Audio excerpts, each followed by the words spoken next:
I'll ask our Senior Director of Safety Assurance, Greg Kupka, to provide today's safety content. Thank you, Mr. Chairman. During winter, the DC area is subjected to various safety hazards in the form of rain, sleet, snow, and ice. With all this precipitation, safety concerns can and do arise for employees and customers. Metro platforms, escalators, rail cars, and bus surfaces can become wet and potentially lead to slip and fall injuries. Being able to safely navigate Metro's vehicles and facilities is always paramount, especially during the winter months. Here are some tips for safely navigating the system during winter. Plan extra time in your trip as inclement weather can disrupt transit. Metro Rail operates normally in up to 6 inches of snow, but service changes may occur. Metrobus may operate on detours to avoid hills and other safety hazards. Metro Access will modify service as roadway and walkway conditions require. When navigating through rail stations, escalators, platforms, and buses, watch your step, do not rush, and pay attention to weather conditions and wet floor signs in facilities.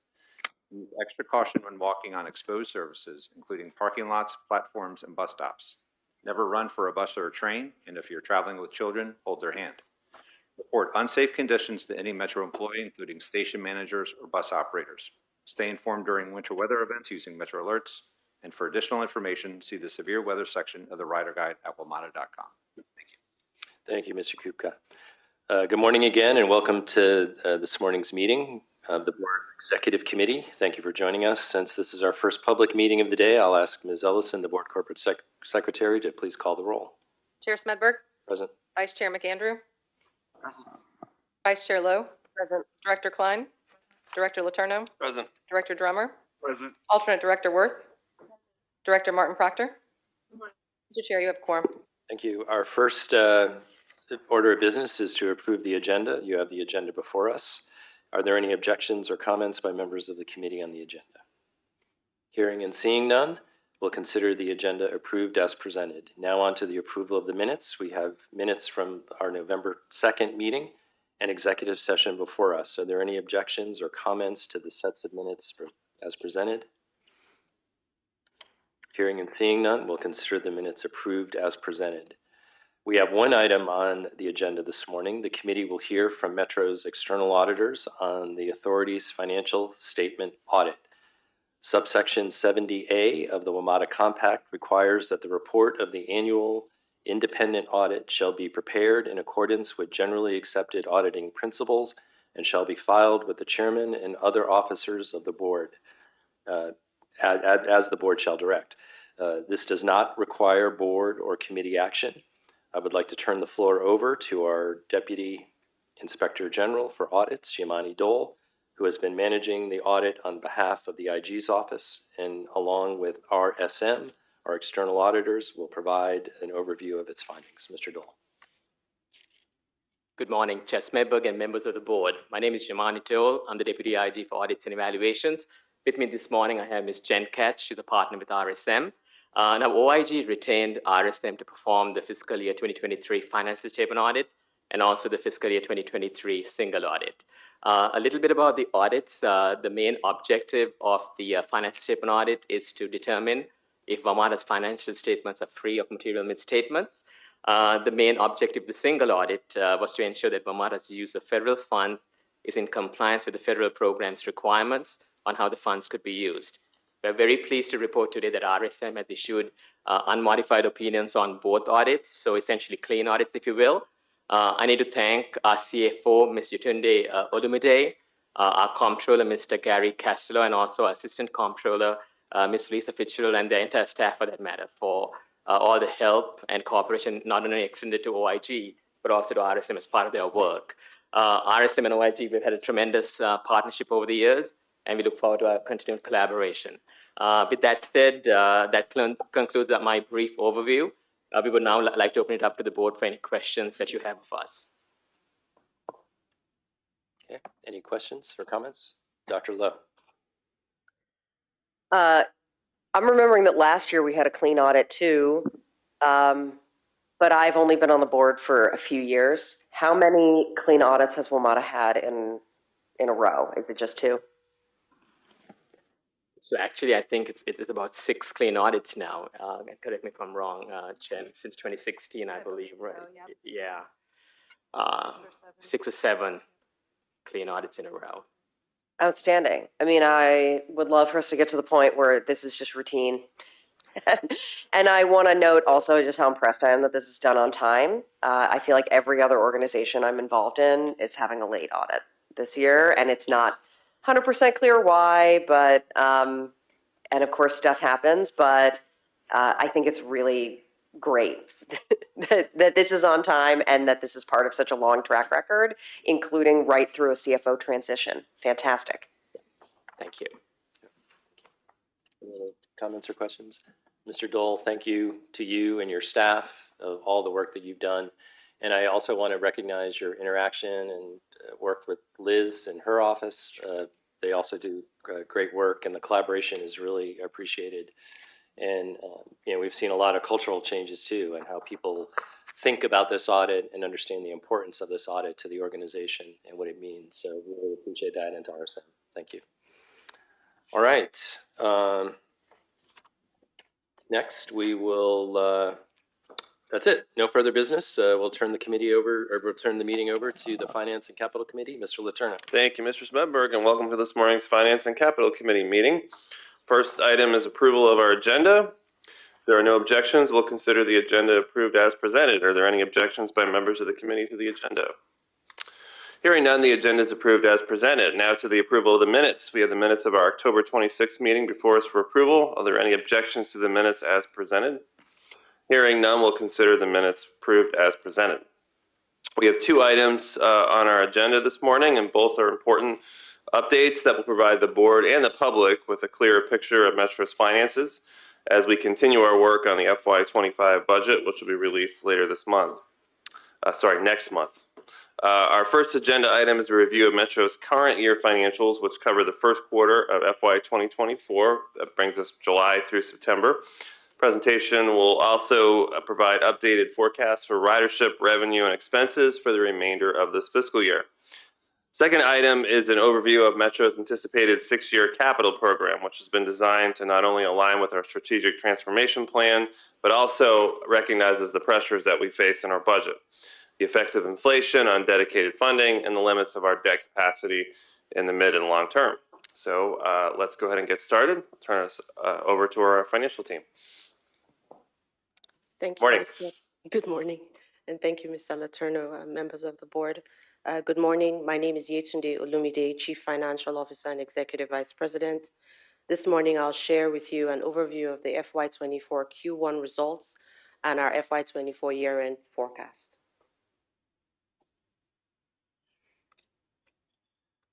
Metro's financial review advances Metro's strategic transformation plan, as outlined here. The Q1 FY24 results and full-year forecast continue to advance the authority's sustainability goals to carefully manage existing resources while delivering service excellence.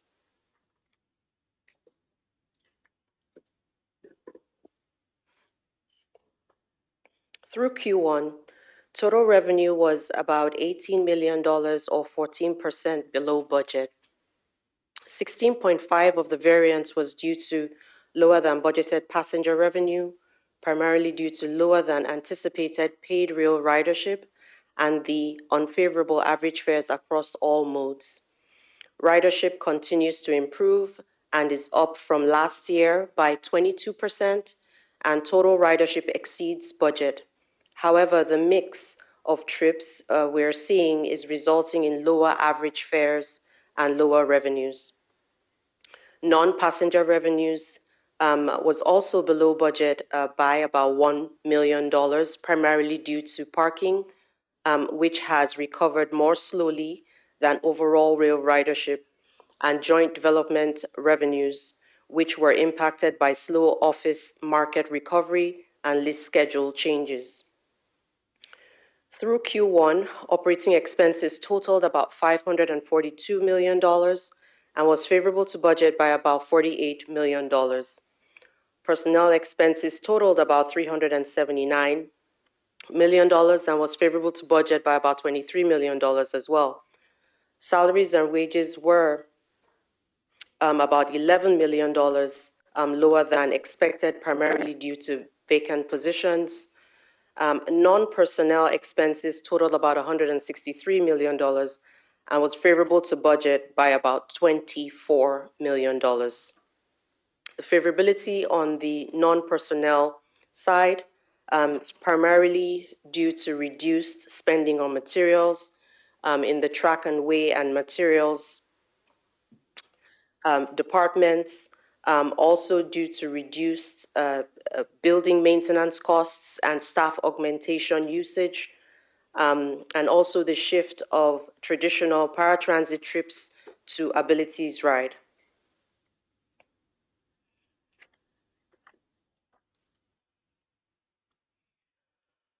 Post-pandemic ridership patterns continue to evolve. Through first quarter, total ridership was 30% above the prior year and 6.4% favorable to budget. Overall, rail ridership, which includes both tapped and non-tapped ridership, totaled about 30 million trips, favorable by 1.3 million trips. When including only tapped ridership, the rail variance was unfavorable to budget by about 8%. Bus ridership using automated passenger counts totaled about 28 million trips through the first quarter, 2.3 million trips, or 8.5% above budget. Ridership on Metro Access through the first quarter was about 0.4 million trips. Though ridership continues to grow, average fares are below the budgeted average fares for all modes due to changes in ridership patterns.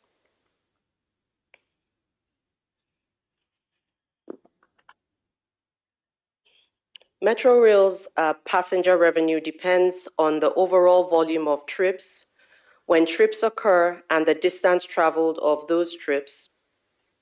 Many of these patterns have changed since the pandemic. The FY24 budget predicted a more aggressive return of long-distance weekday trips than has occurred to date. To meet the budgeted average fare for Metrorail, trips of 7 miles or greater need to be approximately 5 percentage points higher than occurred in the first quarter. The FY24 budget assumed weekday and weekend travel would equally recover to 63% in FY24.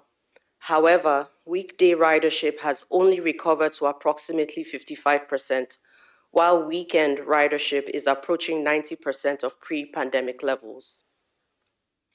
Fare evasion continues to impact Metrorail revenue, as paid ridership remains unfavorable to budget by about 8% through the first quarter. The installation of new, stronger station fare gates as part of a system-wide rollout is anticipated to reduce the trajectory of revenue loss in FY24. The design improves upon the original prototype door following months of testing and modifications with new 55-inch doors that are twice as strong and more resilient than previous versions. To date, 12 stations gates have been retrofitted, and we project about 75% will be completed by Q4 this year.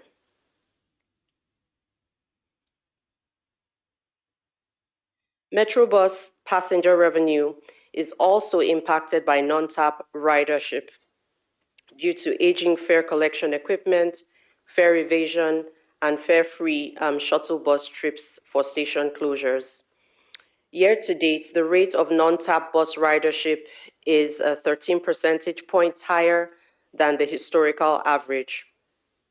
Metro is addressing these issues through investment in next-generation bus fare box and payment systems, including rear door payment targets as well, fare policy, including the MetroLift reduced fare program, and fare enforcement.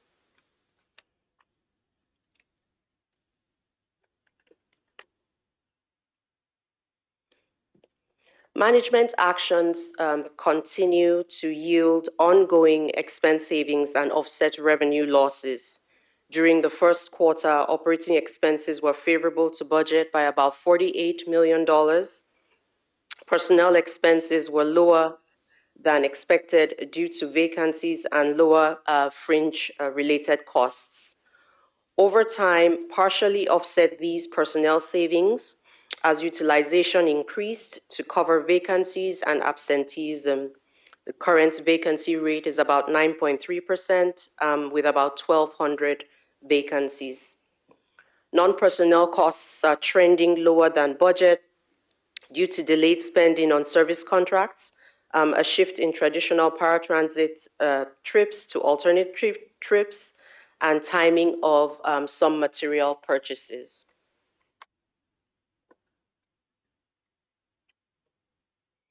The FY24 revenue forecast adjusts trip and average fare expectations for the remainder of the year. Overall, we are still expecting a total of 220 million trips for a 70% recovery. However, when the average fare we have seen is applied, we get a revised passenger revenue totaling about $345 million, which is about $58 million decrease from budget. On the non-passenger side, based on parking, joint development changes referenced on prior slides, we're about $17 million below budget. Overall, we're forecasting total revenue to be $432 million, which is a 14% increase from FY23 actuals, but a $75 million decrease from budget. The current expense forecast also assumes year-end favorability of $75 million, consisting of about $12 million in personnel and the remainder in non-personnel expenses as previously described.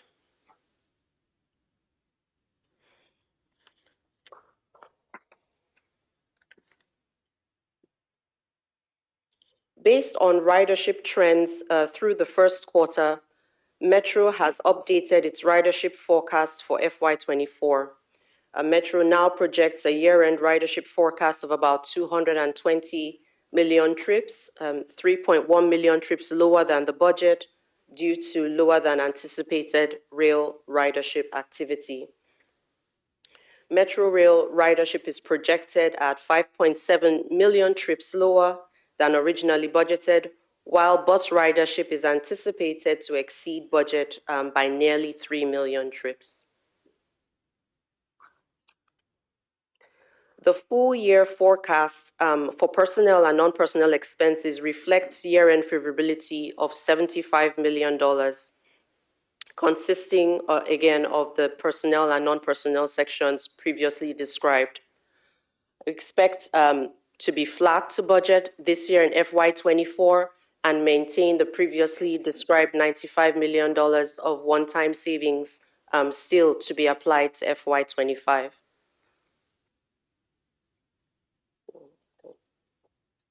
We can stop at this time for any questions. Questions from members of the committee? So, thanks for this presentation. I just had a question about overtime and vacancies. So is the sense that we're saving money and will continue to save through overtime versus and maintaining the vacancies? Yes, so thank you for your question, Director Worth. So we do plan on saving through the end of the year, maintaining our vacancy levels. However, we do still plan on filling some of those positions, which we will offset the ongoing overtime expense. And then one other question. First, I'm really excited about the enforcement efforts that we're doing in the district for the bus zones and clear lanes, and that's starting up. I did notice in the presentation that to deal with the non-TAP ridership, there will be enforcement on the bus, and I was wondering if you have any ideas of what that might look like. Thank you for that question as well. I'm happy to take that, board member. So, quite frankly, we're still working through that a little bit. The number one thing we're focused on is getting our fare equipment on the bus to work correctly. So there's all this old legacy equipment, and we're replacing that. We're making pretty good progress on that part. We have started to try to do more targeted enforcement at like major bus centers. So a place like a Silver Spring or Minnesota, 7 days. We are no scenario where we're going to be out at individual bus stops doing enforcement. There's no possible way to do that. We're also debating whether we should do, like New York, for instance, has targeted teams that go, literally will stop a bus and invalidate everyone on board. That's how they go about that. There's pros and cons to that. The pro is obviously you're validating fares and ensuring fare compliance. The con on that is you're significantly impacting service and slowing service down significantly. There is no easy answer to this. Our first focus is on the rail system, obviously, because it's fixed assets, and we're making a lot of progress there. And then we're working on the police side to think about how we can be more targeted. But I think we have to be eyes wide open that we need people in the community to respect the system and pay their fair fare, and we're never going to enforce our way out of that. It just has to be a community value-based system versus enforcement-based system.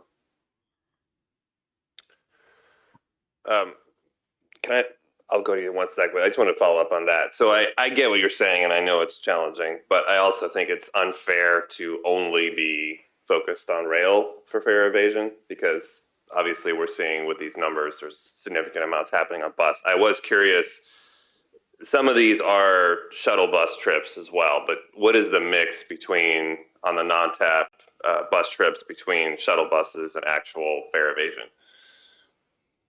Okay, Director Letourneau, I'll have to come back to you with the specific numbers on that.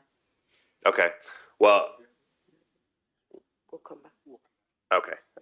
Well, I would, obviously it's challenging, but I would encourage creativity in this, and I agree, without being overly disruptive. But if there's anything we can do, I think an increased police presence, anything like that, would be helpful to at least on certain times, certain places, try to start working on this problem a little bit. Yeah, no, thank you, Bob. So we are trying to do some targeted at, like, again, at large centers. I mean, we have a challenge, like, and I know Director Lowe is and working on this heavily, and a few members of the council. We still have our ID issue as well, right? So we can't be in a challenge where the police can't even get an ID off someone, and so all this stuff kind of works together. We just need, as a community, to figure out how. We have to have the bus system functioning correctly, and people have to pay their fair fare. And so hopefully we can get this issue at the district corrected with the ID. That will actually allow our officers to do the enforcement at a much faster level too, and then provide more deterrence so people actually follow through.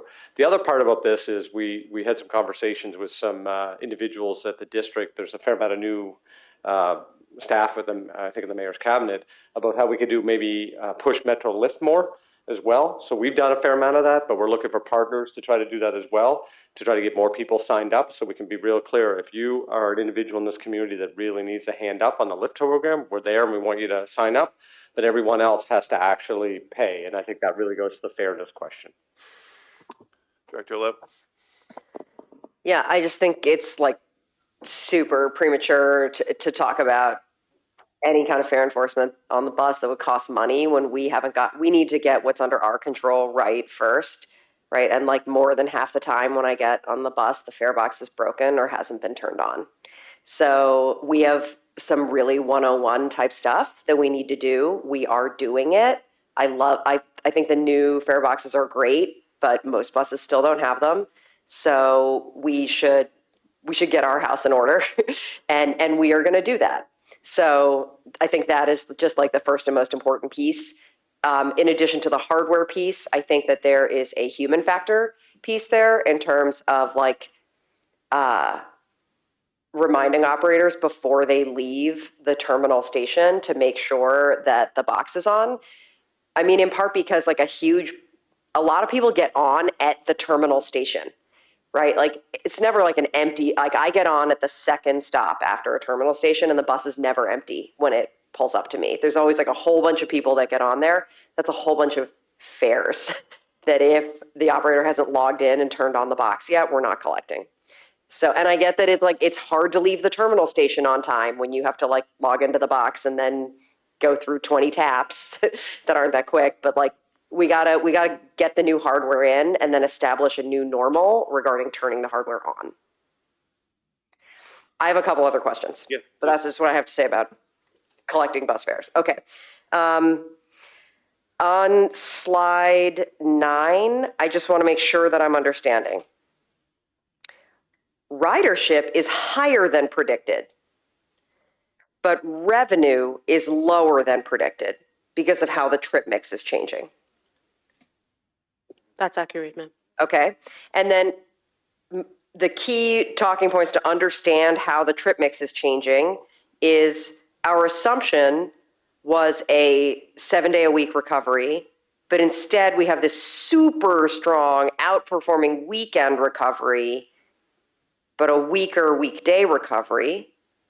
And then also we made an assumption about the average trip length, and we have distance-based fares, and our assumption about the average trip length was too aggressive. In summary, yes. Okay, great. That's all I wanted to make sure I understood. All right. Thank you. And fair points previously on the equipment, especially. Mr. Schmeber. Yatende, I have one question. And Tracy asked part of what I was going to ask, but I had a second follow-up on slide 7. Your slide. Well, actually, is it? No, it's this one here. 11. You have 50 instead of weekday ridership is recovered to 55%. Could you tell us, is it higher than that on, say, Tuesday, Wednesday, Thursday? And then it's the Monday, Friday is lower, and that's what's keeping that sort of below that 63%. And what is the Tuesday, Wednesday, Thursday? Out of curiosity, is that something you have readily available, or Tom? Thank you, Mr. Smedberg. So the answer is yes. It is attributable to Tuesday, Wednesday, Thursday service. And yeah, we can certainly follow up with more detail about recovery by day, but Tuesday, Wednesday, Thursday are certainly more recovered, particularly during and higher ridership, particularly during the traditional peak period than Monday and Friday. Although Monday and Friday are also growing, but historically are lower than Tuesday, Wednesday, and Thursday as well. Would it be fair to say though that Tuesday, Wednesday, Thursday are higher than the 63%? Are you seeing that? Yes. Yeah. Okay. Thank you. Okay. Anything else? The only thing if I can add on that, and Tom, you jump in, is we are noticing, so October was our highest, September was our highest month recovered, and then October was our highest month. Even yesterday, I think we did 447, 448, give or take, something like that. So you're getting close to probably 68-ish%, 69%, give or take, on Wednesday. So we are, today, I think we were flat, maybe up by 0.5% first thing this morning, kind of deal. Tom and I look at this thing about 100 times a day, unfortunately. But we are seeing, I think the other stat I saw from Tom's team is we saw the highest amount of federal employee TAPS cards last week that we've had. So that is a good sign as well. We also had the highest, I believe, 8 a.m. rush hour and the highest 5 p.m. rush hour in the last week. Obviously, we had a big event this week that obviously kind of was an anomalous event compared to like the regular trends. So, I mean, it is slow in certain ways, and in other ways it's going really well. 2 Saturdays ago, I think was our highest Saturday since the pandemic as well. So in some weekends, we're actually at 100% fully recovered. I think we have to adjust our thinking too around weather. So weather, if it's a rainy Saturday, we're at like 60%. If it's a beautiful Saturday, we're at 95%. And I think that's the new world that we're in. The last comment I just want to make, and I think this is really important, not to be kind of a downer, but as Ritundi talked about expenses management, and I think hopefully the board will see some confidence in the team that we've managed the first quarter really well on expense management because we're trying to do everything we can. That $95 million, we are working so hard to maintain that $95 million holdover because we know how badly we need that. We are, and I want to put a marker down because it is November, we are very concerned about winter. Last winter, we had almost no expense for snow and ice management, very, very little. Predictions are a significant winter for this region. If that happens, we have to manage the system safely no matter what. That adds up to millions of dollars, and there's no getting around it, and there's nothing the team can manage, and I know you all know that, but we should put that marker out publicly. So if we come back in Q2, $10 million more spent because of winter, it is what winter is. And so I guess if you really care about Metro's budget out there, you should hope for a very dry, warm winter. But I just wanted to get that marker down early, for especially on the Finance Committee, that we are going to manage it best we can, but there's some things just beyond our control. We're just hoping all your Boston experience will help us through if we have a difficult one. You need to bring in like the Canadian experience here. Well, that too, Can you just kind of like push it out of the way somehow? All right, why don't we continue with the presentation?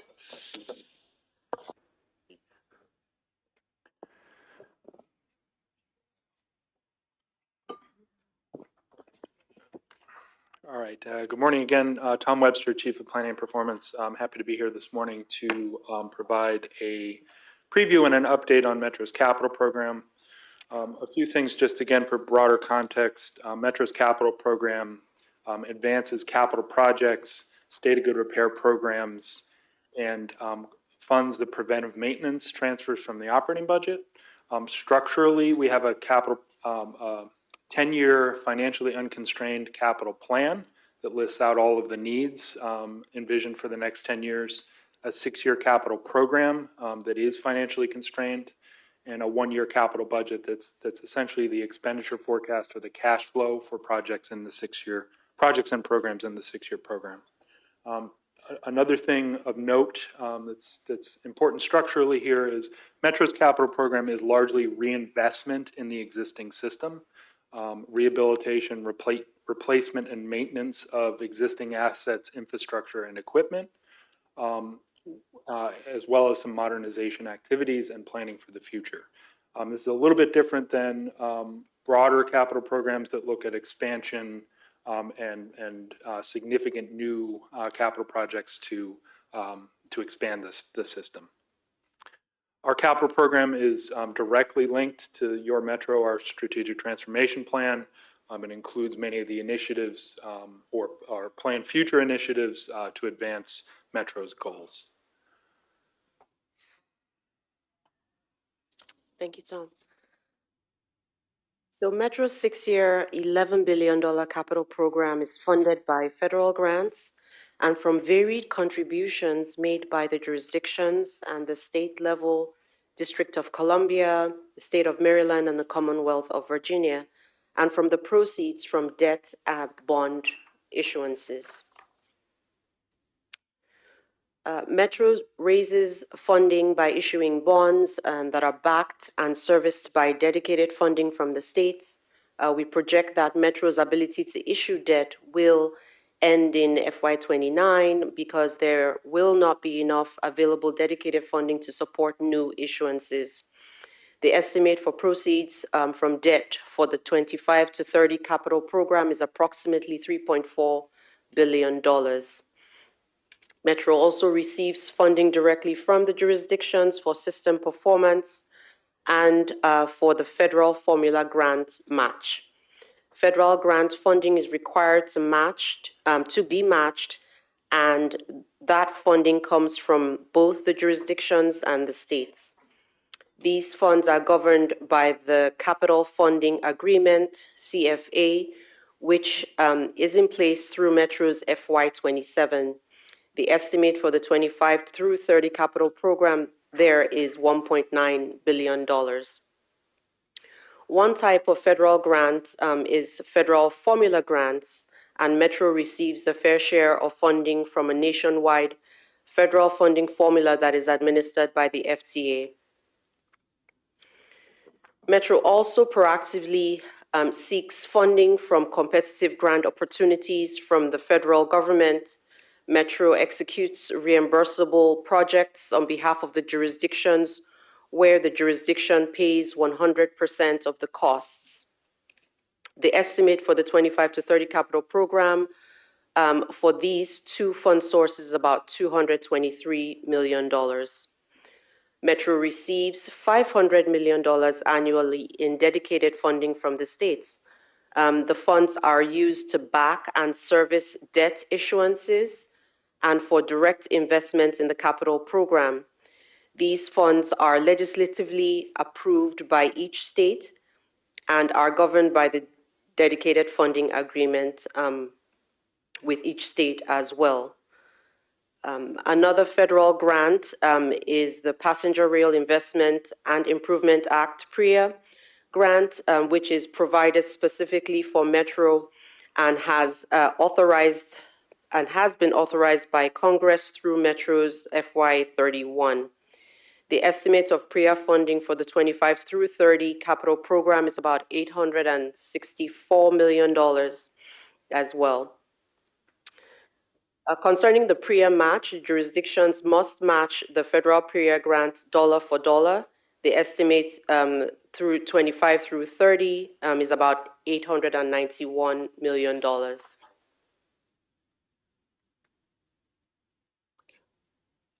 Right. Inflation has had a significant impact on the purchasing power of Metro's dedicated capital funding as the cost of construction and procuring goods and services continue to rise. To illustrate this impact, the slide looks at Metro's two dedicated capital funding sources that provide reliable funding, but neither are indexed to inflation, and thus their purchasing power continues to decline each year. PRIA began providing about $300 million, including the jurisdictional match to Metro beginning in 2010. Based on CPIW, PRIA buys about 29% less today than it did when it was originally authorized. Said another way, if it had kept up with inflation, it would be worth about $420 million. Similarly, since DC, Maryland, and Virginia came together to pass the historic dedicated capital funding for Metro in 2018 at $500 million a year, due to inflation, the purchasing power has declined by about 18% based on CPIW. If the $500 million had kept up with inflation, it would be worth over $600 million today.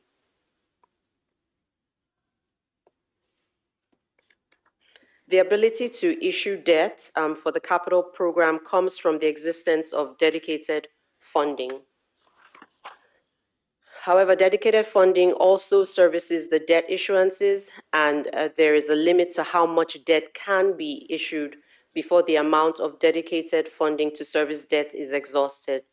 The current limit is approximately $409 million, which is estimated to be met in FY2018, meaning no debt can be issued starting in 29.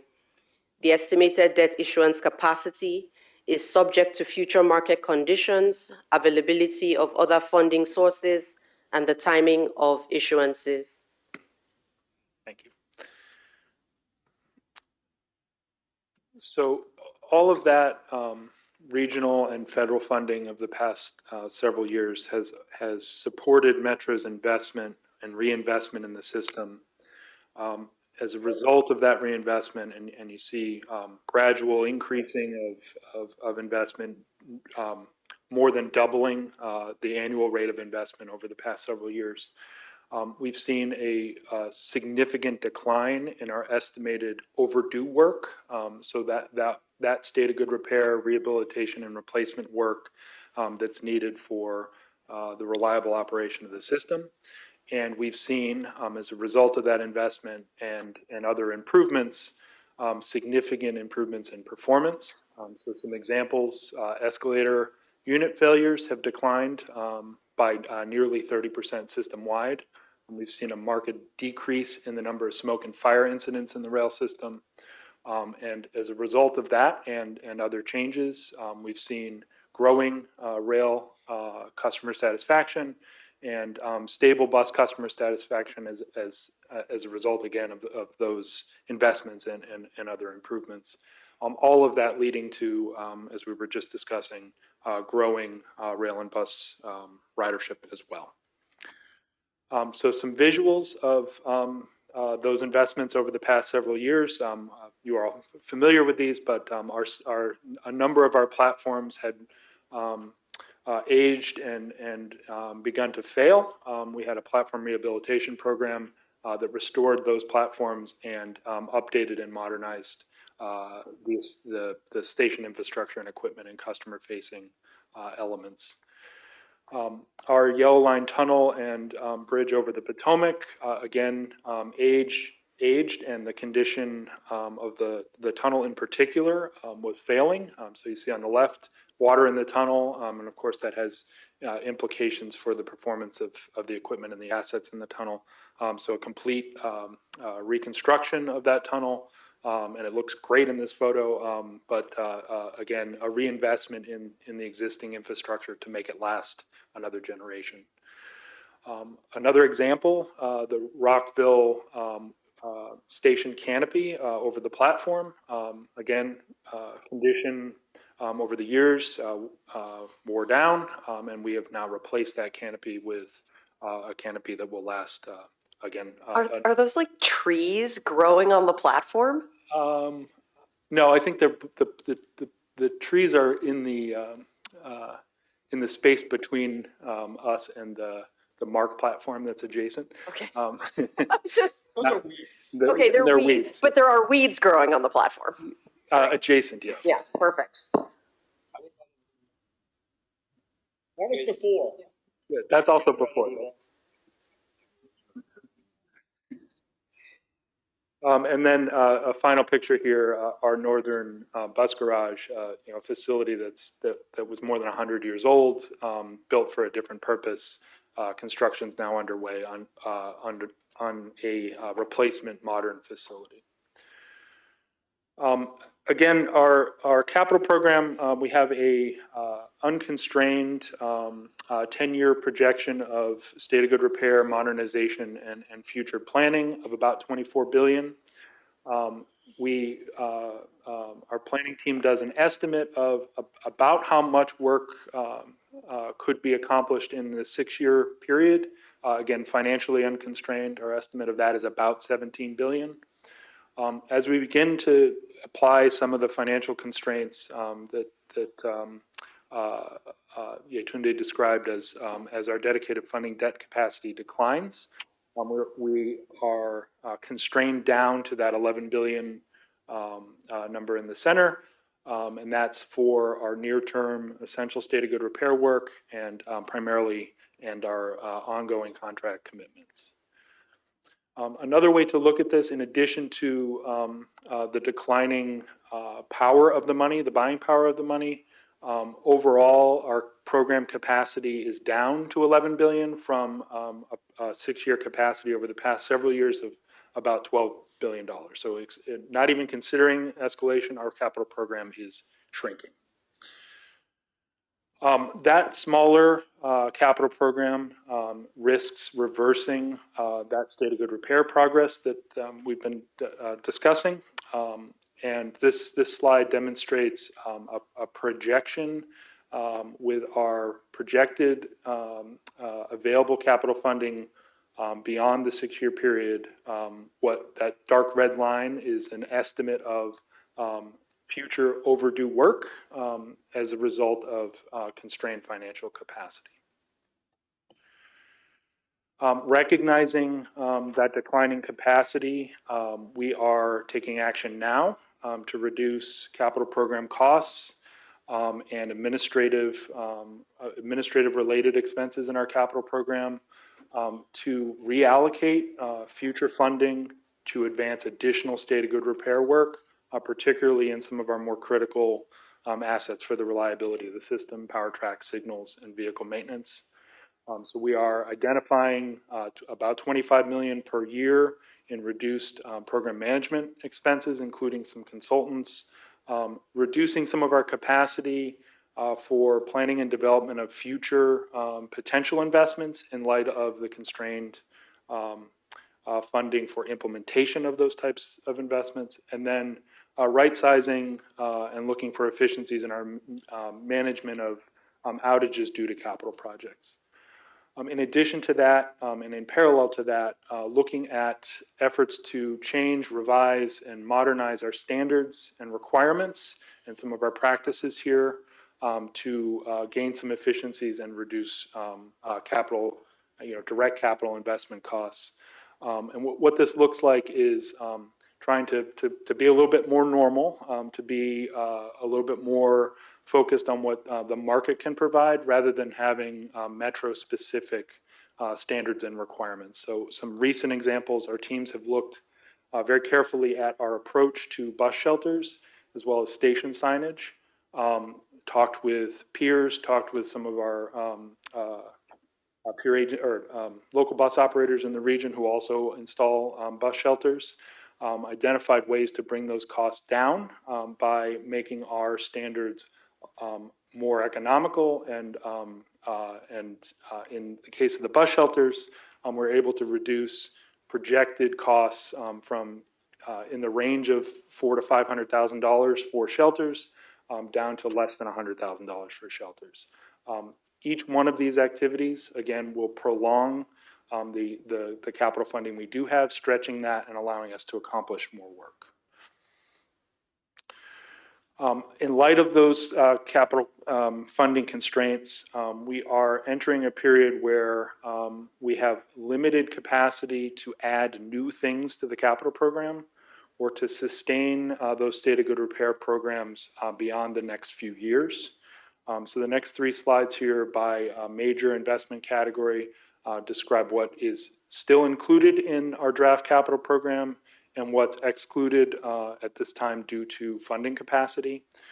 So in the case of bus and bus facilities, continuing our bus replacement programs, our vehicle replacement, metro access vehicle replacement programs, and rehabilitation of the existing fleet, continuing our current projects that are under contract to replace and modernize Bladensburg and Northern bus garage, including the electrification of those two garages, our zero-emission bus conversion at Cinderbed, and our bus shelter replacement programs. Those financial constraints make it such that we can't program additional major reconstructions or rehabilitations of bus facilities. So those next bus facilities that are at or reaching the end of useful life and need reinvestment are not included in the program. Also not included are expansion vehicles or expansion facilities for a broader bus fleet to support a visionary bus network for the future. The rail system, again, a lot of our capital investment goes into the fixed infrastructure of the rail system. So again, included here are our ongoing near and medium term state of good repair programs and track, signals, power, and many of the systems that support the rail system. Our 8000 series procurement base order and option 1 are included in the draft 6-year CIP as they are in the current approved 6-year CIP. But we begin again to have limited capacity to add new projects or the next phases of those state of good repair programs in those critical asset categories. And in those business and operations support investments, the sort of behind the scenes things, again, similarly continuing our existing commitments, reinvestments in the existing assets and systems, but very limited capacity to add anything new for modernization of the program, and we begin to see limited capacity for things like rehabilitation of parking facilities and some of the ancillary facilities that support the network. An example of some of the trade-offs that we're confronted with here, power assets at and near medical center station. So these are assets that are aged and at or approaching end of useful life, and Ordinarily, with sustained, reliable, predictable capital funding, we would plan for the life cycle replacement of and upgrade of these power assets. Given the funding constraints, we're looking at how to stretch the dollars as far as we can to the highest risk assets. So in this case, we're describing the power systems that support the rail service and the power systems that support medical center station. And you can see the consequences of a failure of the assets that support the rail system are much more significant. So included in our draft capital program are the investments in that traction power infrastructure to replace those assets, but deferring station-related asset replacement and rehabilitation. And we will be in a more of a reactive mode for correcting issues that come up there rather than a program planned asset replacement. Over the past couple of months, we've just been discussing some of the major investments that are either already unfunded or at risk in our constrained capital funding environment. And then some of the potential implications of a potential increase in preventive maintenance transfers where traditional operating maintenance expenses would be funded through an increased transfer to the capital program. So our heavy repair and overhaul facility, our 8000 series Fleet of the Future, zero emission bus program, the next generation of our signaling system, and our blue, orange, silver corridor improvements. I'll touch on each of these over the next few slides. So in the event that we increase the transfer of preventive maintenance costs from the operating budget to the capital budget in FY25, we have to reduce the operating preventive maintenance activities funded by capital funding sources in the capital budget. So using capital funding capacity in the increased amount of $285 million in the capital program to fund operating expense. In the event that transfer happens, we need to reduce the capital program by an equivalent amount, the traditional capital program, capital projects, and capital programs. The preliminary staff recommendation at this time is to reduce and rescope our railcar heavy repair and overhaul facility to in part fund, to create the capacity to fund that preventive maintenance transfer. As a reminder, our heavy repair and overhaul facility has been in planning and design for a number of years. It is a new planned facility at near our New Carrollton station. It's been planned for a centralized facility for railcar scheduled maintenance and rehabilitation. It would allow us to centralize those activities that are currently done in multiple rail yards across the system. What has occurred over the past several years, site conditions, cost escalation have grown the price of this project significantly, nearly doubling over the past couple of years. And in light of the constrained capital funding, we are, again, preliminarily recommending that we reduce and rescope this project, use the existing facility that's at that location to support railcar component rehabilitation, and then reallocate this funding for preventive maintenance activities and into additional state of good repair activities above and beyond what we would be able to afford in the 6-year program without reducing this project. There are some long-term potential consequences of this, inefficient scheduled maintenance because we will be continuing those activities in a decentralized way. And also one of the features of this project is to free up capacity in those existing rail yards for regular maintenance, daily maintenance, and railcar storage.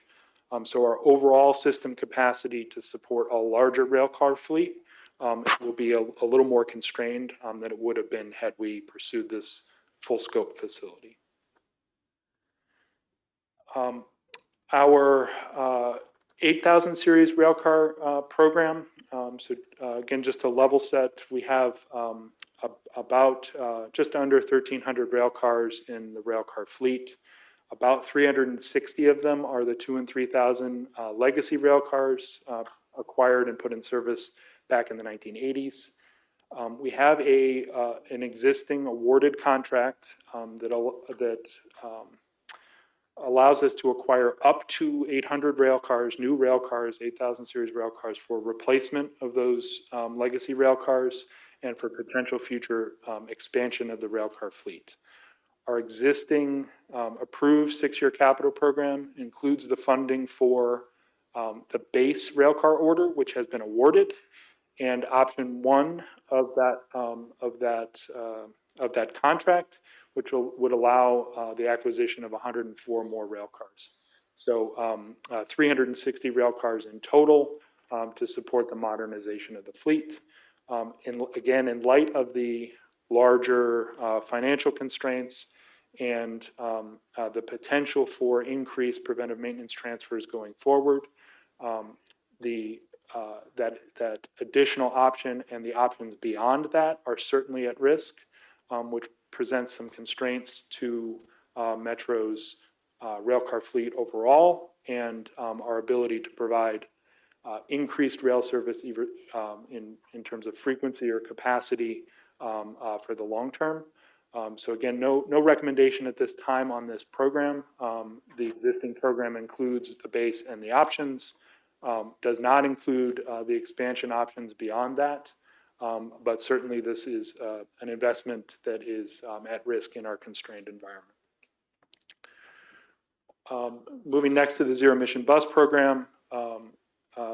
Earlier this year, the board and the region advanced our zero emission bus program goals to have a zero emission bus fleet, 100% zero emission bus fleet by 2042, and to purchase only zero emission buses beginning in FY27.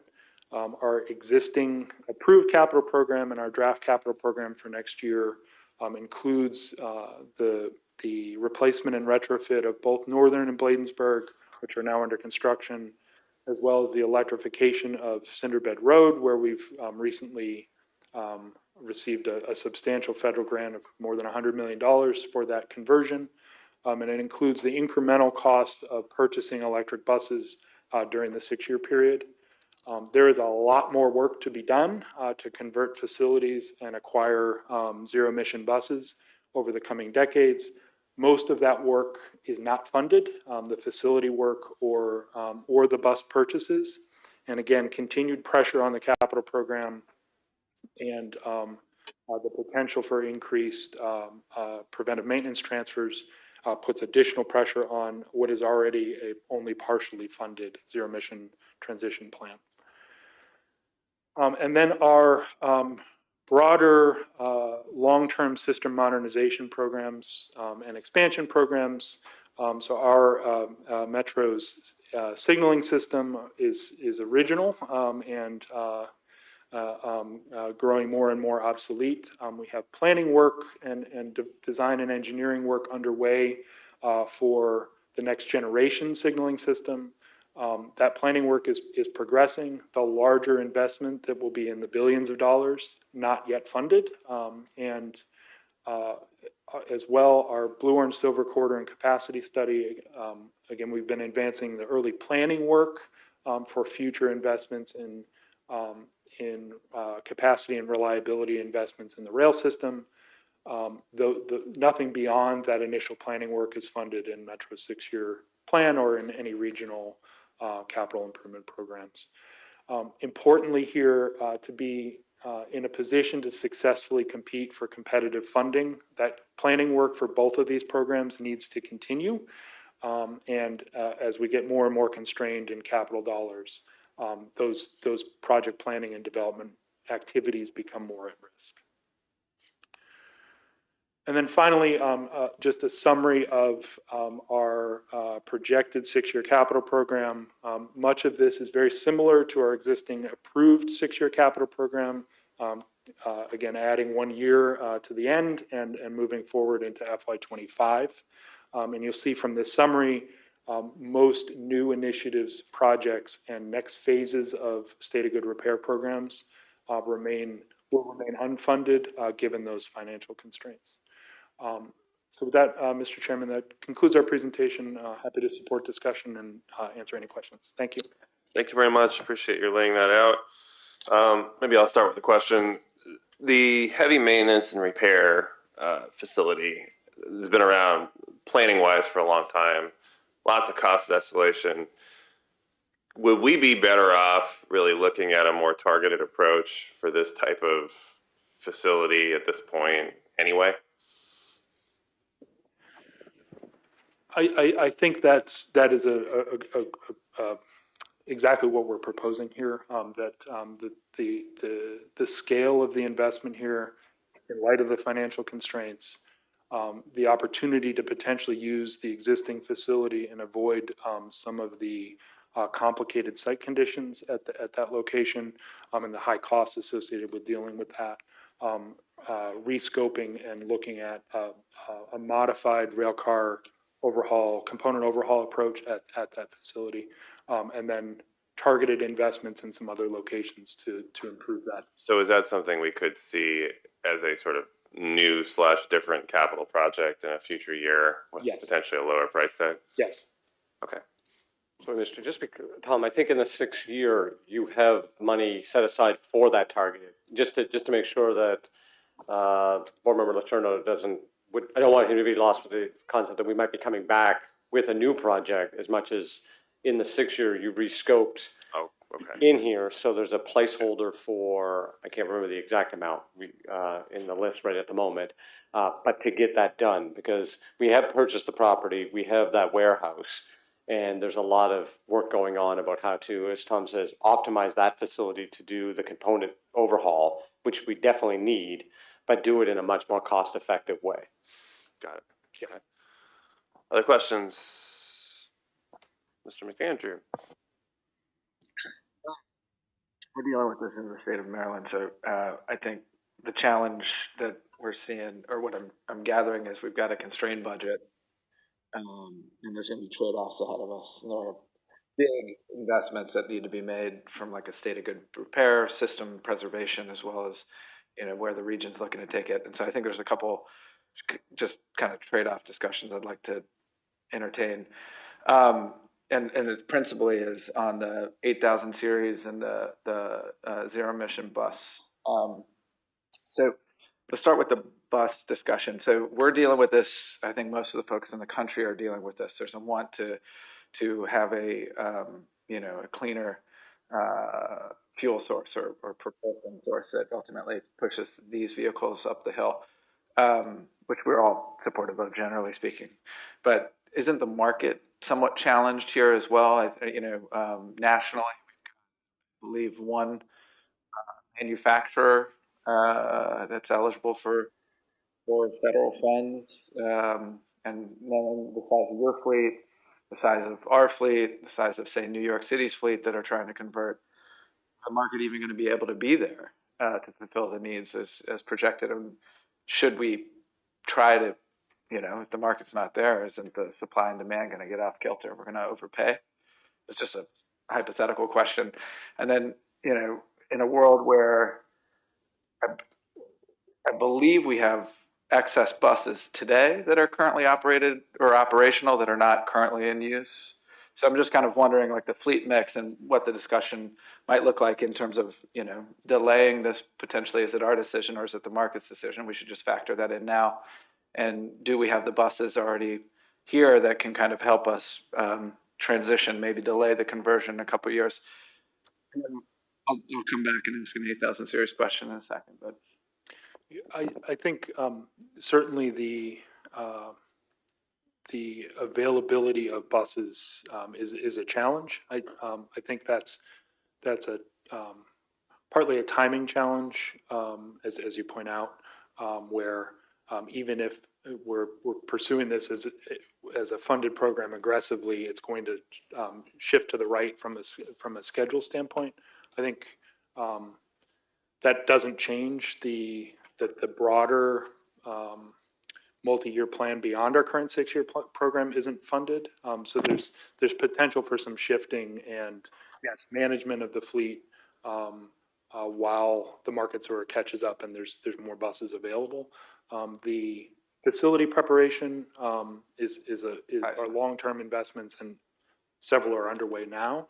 But I think you're correct. There's a balance of fleet size, the pace of electrification, and what the market can support. That all needs to be sort of traded off in the multi-year plan here, and certainly acknowledging that here. If I can, I'd add a comment onto that.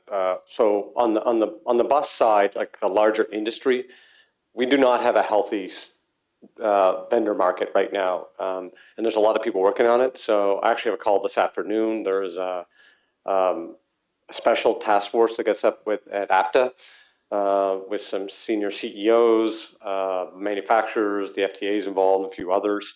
A lot of us have been trying to work on this for several years, but there's a lot of urgency on it right now. We spend over twice as much money to buy a bus in the United States than any other place basically in the world. And we just spend too much money on a bus. There's just no getting around it. So if we were in Europe or Asia or South America, we'd be getting, you get electric bus for probably $600,000, and we're spending $1.2 million. And there's a variety of reasons about that. One, we don't have enough competition. Two, we're way too customized as an industry. Buy America is a very significant cost driver. Again, not getting into whether it's good or bad policy, but these are just the cost drivers. The market, there are some people trying to enter the U.S. market. There's some possibility of that. We just lost a big Canadian manufacturer that is pulling back to just do Canada and not into the U.S. market because the complications of actually selling buses in the United States are just too complex for a lot of people to do. Canada also has a massive zero emission program that is well funded, and so the market there is healthy for them. One manufacturer just got bought out of bankruptcy yesterday, so that might help stabilize them a bit. But we definitely have a supply issue. So even if we didn't have a capital issue, we have to be honest that our 6-year part, which is not the funding challenge, it's the delivery challenge, is probably going to be tight to deliver to begin with. And every agency in the country is going to be going through that. Some will be better than others, obviously. There's also a big effort underway, and I'm kind of proud of our team. We're leading this with New York City. MTA Maryland is in the loop on this as well, Holly up in MTA. A small group of us are working on standardizing a bus specification that we can actually use once and for all. So I sent a letter out to about 8 CEOs, and they all agreed with that approach, and we're working really closely on that right now. So we'd like to see some movement on that, and that could help maybe drive costs down and make supply chain easier, training, all of those kinds of things. So I just want to give perspective. There's a lot of macro stuff that we are involved heavily as an agency, but still beyond our control. The second part that you mentioned, I think this is a healthy conversation, probably larger than today and at our board. We have probably an extra 100 buses today that we are not using in service because we changed our model from being so rush hour centric to all day network. Way better model that we have now. There's no getting around it, and that's why ridership has recovered so well and we're performing well. But as a region, because we have so many different operators that are not all one operator like an MBTA or like a New York MTA, we have agencies in this region currently buying new buses while we have buses that we're not using. So our fleet plan doesn't align with the other 8-10 agencies around the region fleet plan. And so we don't have an organized fleet plan as a DMV. And I quite frankly, and some people won't like that I say this, but I'm just being honest here. We need to be thinking more as a region about how we buy things and not Virginia, Maryland, and DC, all of us together. And if we did that, we would have a better organized fleet plan. We would actually drive costs down, and we could have a lot better inventory management, training, and a lot of other things. So that to me is something that is beyond Metro. All of us as a region should use this pivot point post-COVID and say, how do we run a transit network more efficiently and better for the workforce and our customers? Got it. We could use those buses in Baltimore if needed. I mean, for Baltimore. Well, and I will say, those buses, we will have to start using at some point because our crowding now at rush hour, as Board Member Worth knows very well on a daily basis, is becoming so high that we need to flex those buses in. Our challenge is we have no operating money to run the extra buses. So we've rebuilt the entire ridership base across the whole day and day of the week, but now the peaks have grown so high that we need those buses back on the line, but we don't have the operating dollars to support that. So this is where fleet, operating, and capital planning all have to come together. And so that is the healthy conversation, obviously, we should have. Gotcha. So my next question about the 8,000 series, which really, strikes me as system preservation at its core, right? So I just want to pause and get a little bit more discussion, if we can, on or illuminate us on the impacts to the fleet if we don't execute option one. In particular, what does that mean to retirement of the oldest vehicles that are doing yeoman's work at this juncture beyond their period that they should be in service? Is there any impact there of retirement, but also future service?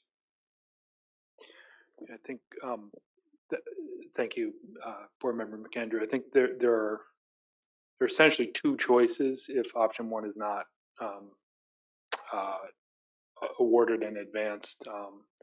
One is to keep some of those legacy 2 and 3 or 3,000 series cars in service longer. And those rail cars would be certainly less reliable. They're at end of useful life now.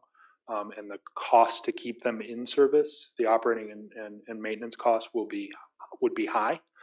The other option is to reduce the size of the fleet, the rail car fleet, which will directly impact our ability to add service, peak period service, do things like increase frequency to segments of the system that, for example, Mount Vernon to Greenbelt, there are significant limitations to capacity and frequency expansion with a reduced railcar fleet. That will be a big challenge come 2031.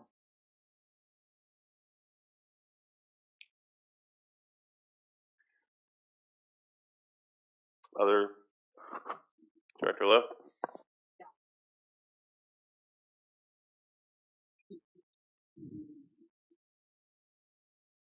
Sorry. There are 360 about 2 and 3 Ks.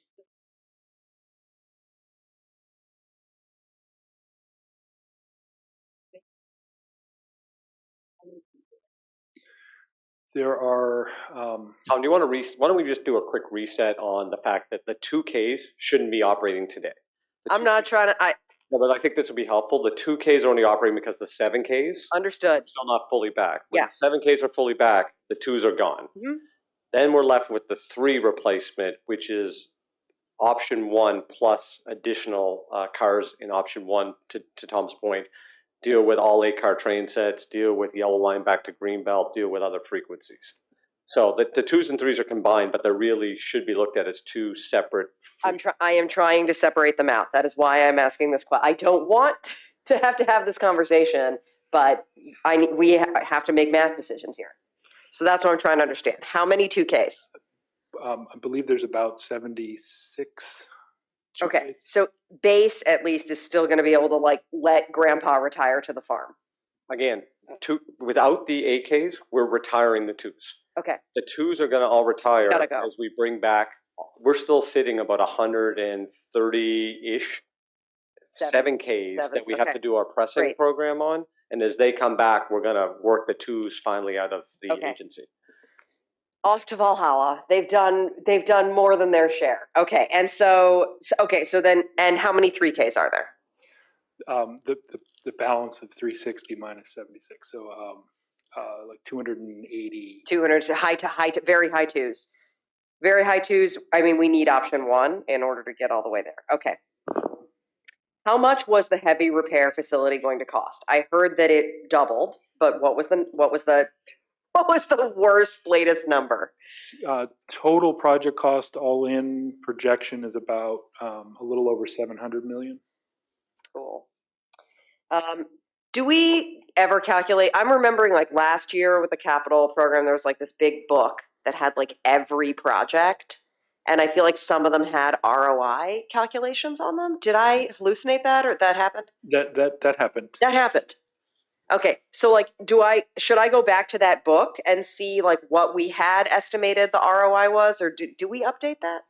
We certainly can provide an update on the ROI calculation. I think two things are important. There's the strict financial ROI, and then there's things like that bring in other the spiritual ROI. Yes. Yeah. Yeah. I think the increasing capital cost over the years to get to that 700 million makes the financial ROI, straight financial ROI, upside down. Right. Yeah. Okay. But I think it will be a good exercise for me to go back to that book from last year and just like, now that we really are like looking through literal lists of projects in the capital program, to like, I think cross-referencing with ROI, I'm sure you guys are doing this internally. I should be doing it too. I'm sure I still have that book. Okay. On the slide about that had the 3 circles, I know that unconstrained is a technical term in long-range transportation planning, but it like sounds bad. It sounds like me at Talbot's the day after Thanksgiving giving, like that's the energy. So like I think we need to rebrand the green circle. And am I understanding correctly that the green circle is like what we need in order to get the state of good repair backlog someday down to like a hypothetical 0 and then keep it there? Yes. That's okay. So like we need to tighten up what I just said and rebrand the green circle. Can I see, I don't need this right now, I'm sure you don't have it, but I think we need to see the 17 billion as an annual number so that I could just like say, hey, I need this much a year in order to truly deliver state of good repair. I understand that this is going to be a hypothetical number. I think we need that hypothetical number. We need it out there. Can we generate that? Yes. Okay. Okay, and then this is a great story, stretching the capital dollars. You referred to it as WMATA being a little more normal.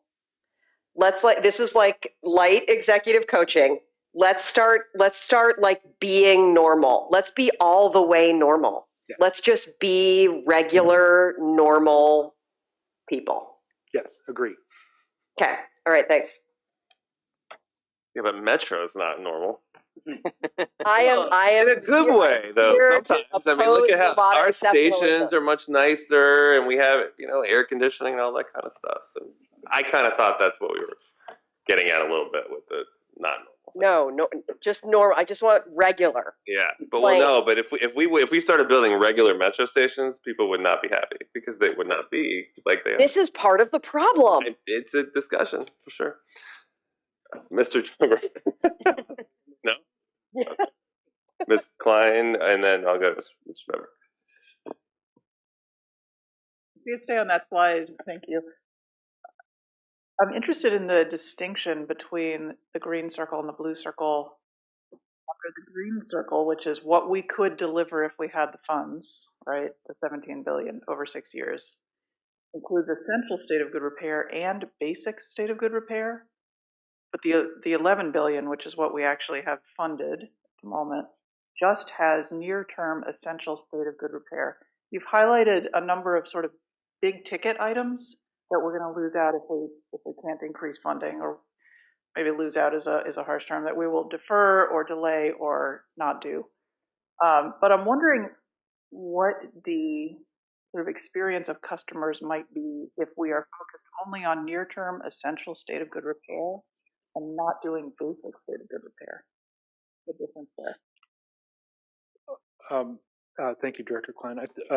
There's both a time element and a capacity element here. So the distinction we're trying to make is that in the near term, our state of good repair programs are continuing, and that more proactive approach to addressing things before they become an issue is what we mean by essential or state of good repair programs generally. As the program becomes more constrained over time, we're going to have less capacity to do that proactive life cycle rehabilitation and replacement, and shift more to a corrective maintenance or fixing things when they break approach.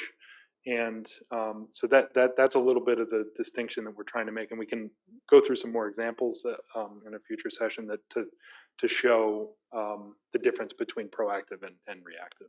No, I mean, I think folks probably recognize what that means. That means getting your oil change on time versus waiting until the engine stops and then fixing it. I mean, I assume, and I assume that what that translates into is that there's going to be less reliability in our general basic service because things will occasionally break and have to be repaired, and trains come out of service and buses come out of service, and instead of fixing them proactively so that doesn't happen and you can count on your train being there and your trip taking the amount of time it's supposed to take, we're going to go to a scenario where that customer is experiencing the lack of reliability. So it's not just sort of when are we transitioning to the new fleet and when are we transitioning to zero emission buses, and do we do our overhaul in a consolidated facility or in multiple facilities around the region, which is more expensive for us and more confusing for our folks who are doing this work. But I think that the customer is going to eventually feel this, right? Yes.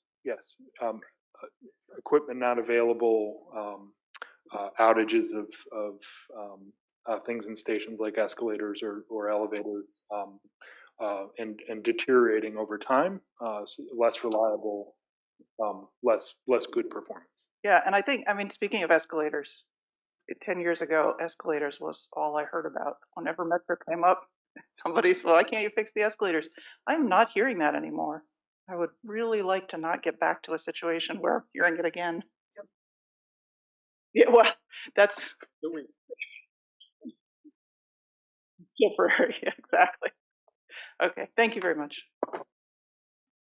Mr. Spenber. Thank you. Tom, Sarah said it well, but this slide I think is going to get a lot of attention and a lot of people talking, and that's a good thing because I think people have to understand those trade-offs, which Sarah just highlighted. A couple quick things. One of the earliest slides you had the one with all the breakdown of the funding. I thought we had the federal pre-ed around 900, and on that slide I noticed you had it at 864. Was that just an adjustment, or was it always that? For some reason I thought it was 900 at one point. No, this is just. It was always. This is just rounding.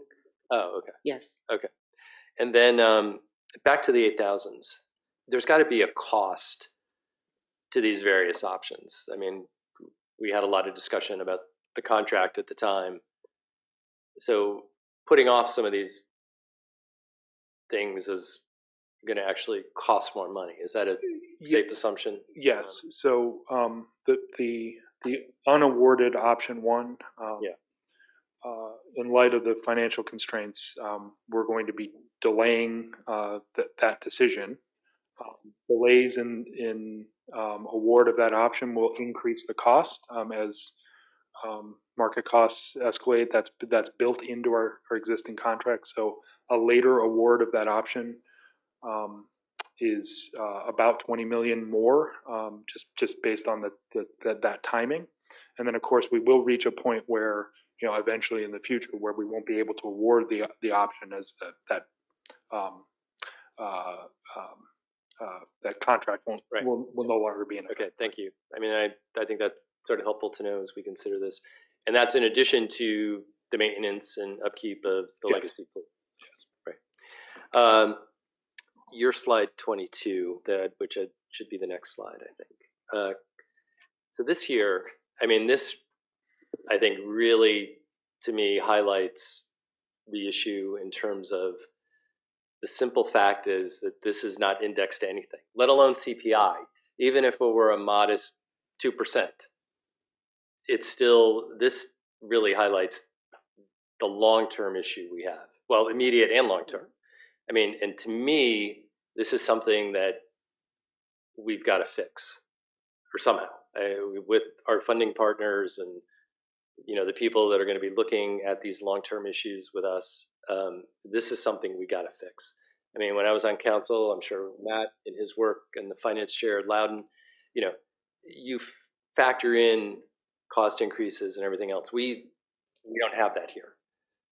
I mean, we experience them obviously, but we don't have it in terms of our funding.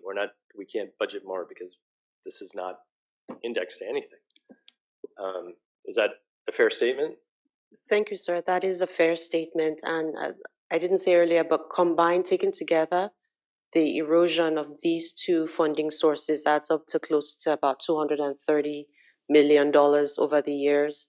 And just talking about the average cost of a rail car or of a 64-foot bus, this could be hundreds of rail cars and buses that could be funded by this $230 million we don't have today.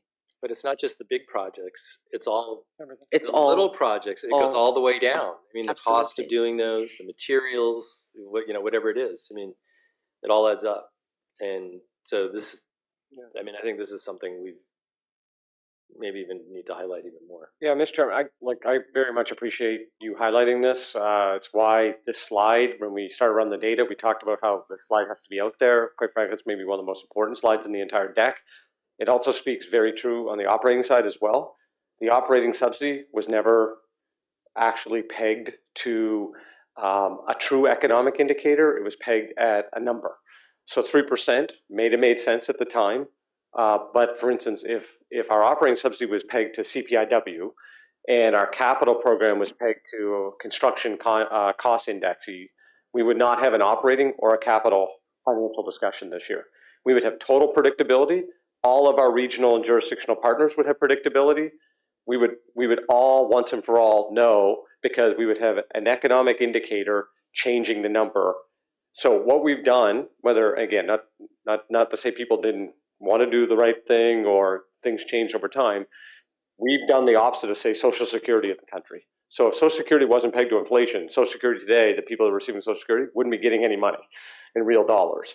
We've done the opposite here. We know, and when this happened in 18 or when PRIA happened in 2010, there was impossibility that it wasn't going to erode the purchase price over time because it accounted for zero inflationary growth. So this was just a matter of time for this to happen. What happened because of COVID and the inflationary pressures, it just accelerated it even more. But this was an inevitability the day this was set up. It just compounded faster. And on the operating side, it's the exact same way as well. If we were running on CPIW the last 3 years, we would have now had a base subsidy that was representative of the macroeconomics that we all went through. And the challenge we have, and I think you're highlighting this well, Mr. Chairman, is Metro now is in a position to almost be like COVID and the inflationary forces of the last 3 years didn't exist to us, yet they've existed to the entire rest of the world. And that's all this really is adjusting to the reality of 2023 and what things cost. Versus people maybe having a misperception that Ramada mismanaged or did something incorrectly. It's just larger economic forces, not about Metro. And Tom, one last question. On the slide where you highlight the priority investments that would be at risk, it's toward the end of your presentation. I'm not sure.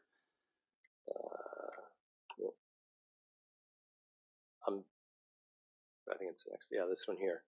Are any of these going to be required by, say, FTA or any other? I mean, at some point, do the condition of, say, the signaling system, is that going to trigger any kind of, no, you have to do this kind of determination. You know, putting it off doesn't sound great, or some of these other things, but you know, at some point, would we be mandated, let's say, to do it if it got to a certain level of deterioration or condition? So, not specifically in a requirement sort of a way. There is a practical. Eventually, the system is so obsolete it doesn't function, and at that point, there would likely be certainly safety considerations and other investment trade-off considerations as we're pursuing federal grants and other things. Practically, yes. Not something specific that comes to mind. Okay, I was just simply curious. Thank you, Mr. Chair. Thank you. Okay. Well, I appreciate the discussion. Obviously, more to come on this topic, but there is no further business coming before the committee. We stand adjourned, and I'll turn the floor over to Mr. Drummer for the Safety and Operations Committee meeting. Thank you, Mr. Letourneau. Good morning, everyone, and welcome to the Safety and Operations Committee. Our first order of business is to approve the agenda. Are there any objections by members of the committee? Hearing none, the agenda is approved. Now to approval of our minutes. Any objections? Hearing none, our minutes are also approved. This morning, we have one informational update. The staff will provide an overview of the Service Excellence Report for the first quarter of fiscal year 2024 in alignment with our strategic transformation plan. At this point, I'll turn the floor over to Mr. Webster and Ms. Holt. Thank you, Chair Drummer. Good morning again, Tom Webster, Chief of Planning and Performance, joined by Jordan Holt, our Director of Performance. Pleased to be here presenting the Service Excellence Report for fiscal year 24, our first quarter. This covers the first 3-month period of FY24, so July 1 to September 30, and it compares our performance against targets set for the year, factoring in, of course, our resources, strategies, initiatives, and informed by how we perform relative to our peers. And of course, back in February, the board adopted Metro's new strategic transformation plan. This report aligns with the service excellence goal primarily, providing information on how well we are making progress in service excellence goals and objectives by tracking a set of key performance indicators. This is a continuation of the reporting we presented last year, but is now more aligned with the key performance indicators in the strategic plan. We have new measures, perception of safety from crime on board vehicles, perception of cleanliness, rail real-time prediction accuracy, and missed Metro access trips. Just to highlight here, the board will be receiving other periodic reporting on the other goals in the strategic transformation plan. Some highlights in our performance summary. We've seen in the beginning of FY24 many of the good trends we saw gaining momentum in FY23. Customer satisfaction has improved on all modes, sustaining those record highs on Metro Rail. It reflects our continued focus on delivering fast, reliable service and on combating crime. Ridership hit post-pandemic records, up almost 30% compared to the same time last year.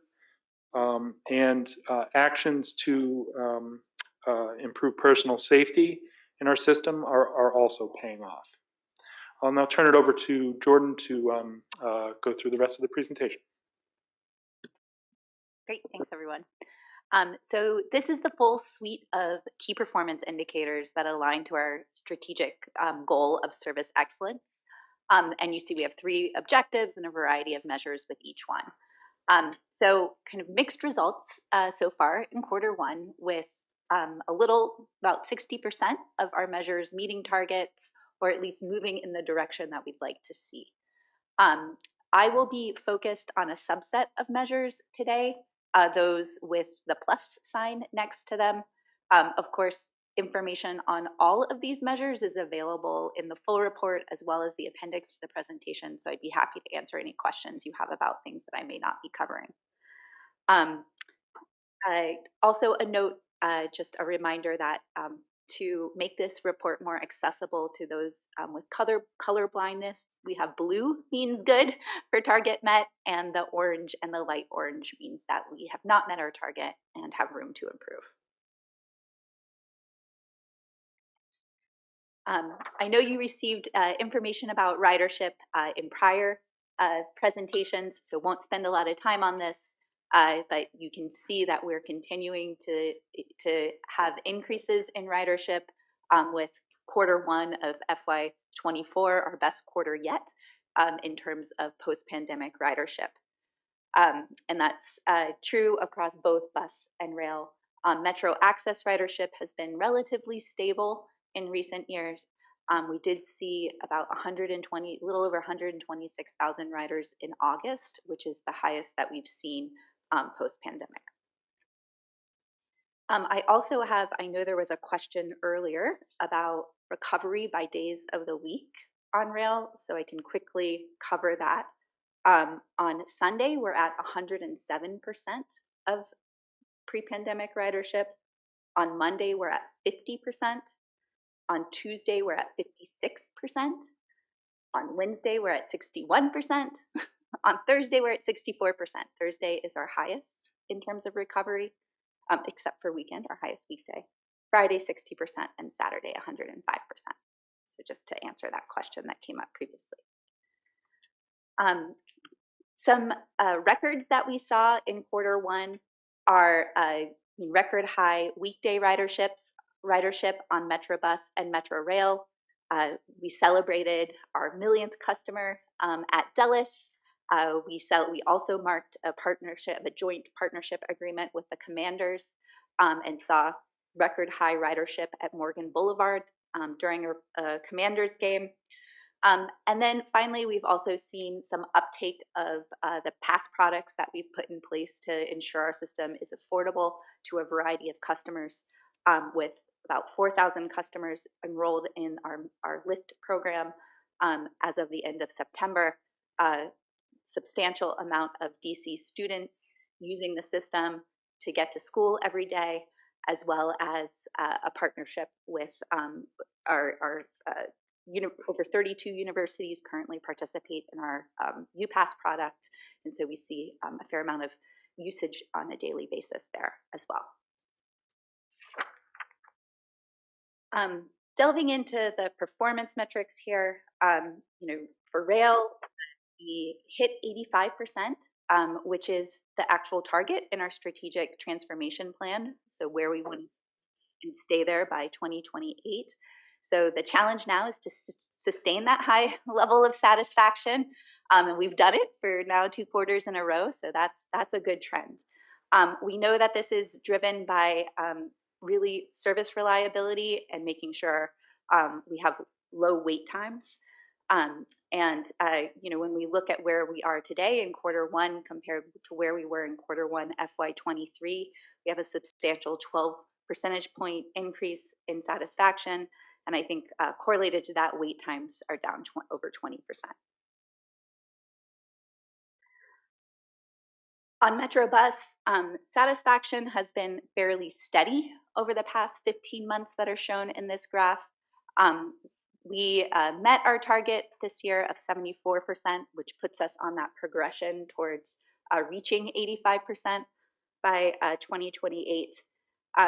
There wasn't really a huge change, as I mentioned, in the past 15 months, and we know what is a key driver of satisfaction continues to be kind of the frequency of service, as well as crowdedness and safety are areas where we can continue to improve there. On Metro Access, also fairly steady over the last 15 months. We did have a clock in at around 81% of customers satisfied this quarter. And we see that in terms of kind of when we look at what happened this quarter compared to last quarter, an improvement in customers reporting an easier time to make a reservation, which is good news because that's been a focus of Metro Access staff to do some additional training there. On the crime rate, this is one where we continue to see the positive trend, which has been decreasing since not record highs, but highs achieved in February. And we met our target. We performed kind of at target in September, which was kind of the best performance we've seen in the last 9 months. When you look at what's behind that improvement, you can really see in the bottom graph, the bottom right one, a big decrease in robberies. We see kind of more steady results, less of a change in motor vehicle theft, larceny theft, and assault offenses. On service reliability, which is our on-time performance, here performance has been steady. You can look at that line graph and see, we have a few ups and downs, but we've been hovering around 88, 89% for the last year and a half. When we look at, this evaluates ourselves against the frequencies that we are aiming to provide. So it doesn't actually factor in that trips have gotten faster. So when we do look at that, we all know we have added frequency, most recently on September 11th when we added peak service. And with that, trips are faster. And I think that's, the correlation there with sustained high levels of customer satisfaction. Do want to call out here that, one of the reasons we want trips to be faster is it provides more access to key destinations for our customers. And one of the performance measures that falls actually under the regional opportunity and partnership goal is access to destinations, but it's correlated with this work here. And so by just looking at that peak service, by adding that, it expands the amount of jobs that the average customer can reach. So just that increase in peak service gave the average customer access to 5% more jobs.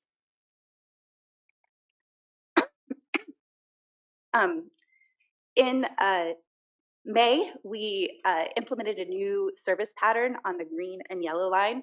And when we implemented that, we committed to providing some updates to the board about how it's going.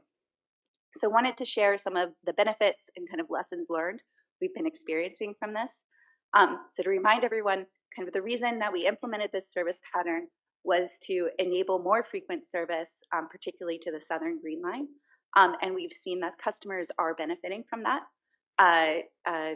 Peak wait times at all the stations south of L'Enfant Plaza on the Green Line have decreased on average about 14%, and that benefits about 29,000 customer trips every day. I know another area of concern was for customers like myself from Columbia Heights who may have to transfer to the yellow line at Mount Vernon. Those transfer times are under 5 minutes. In fact, it's about 4 minutes during peak and about 4.5 minutes at all other times. One thing we have learned, though, kind of a trade-off, is that Mount Vernon is not a true terminal. We're turning trains there during peak every 6 minutes, off peak every 8 minutes. That doesn't give you any recovery time. So if you are experiencing any disruptions or delays kind of on the yellow line on the way into Mount Vernon, those may persist kind of on the way out. And we see that slightly in the customer on-time performance, which is just slightly below average. You saw on the prior slide, our average customer OTP was 88%. So customers do see it, but it's not a huge impact on them.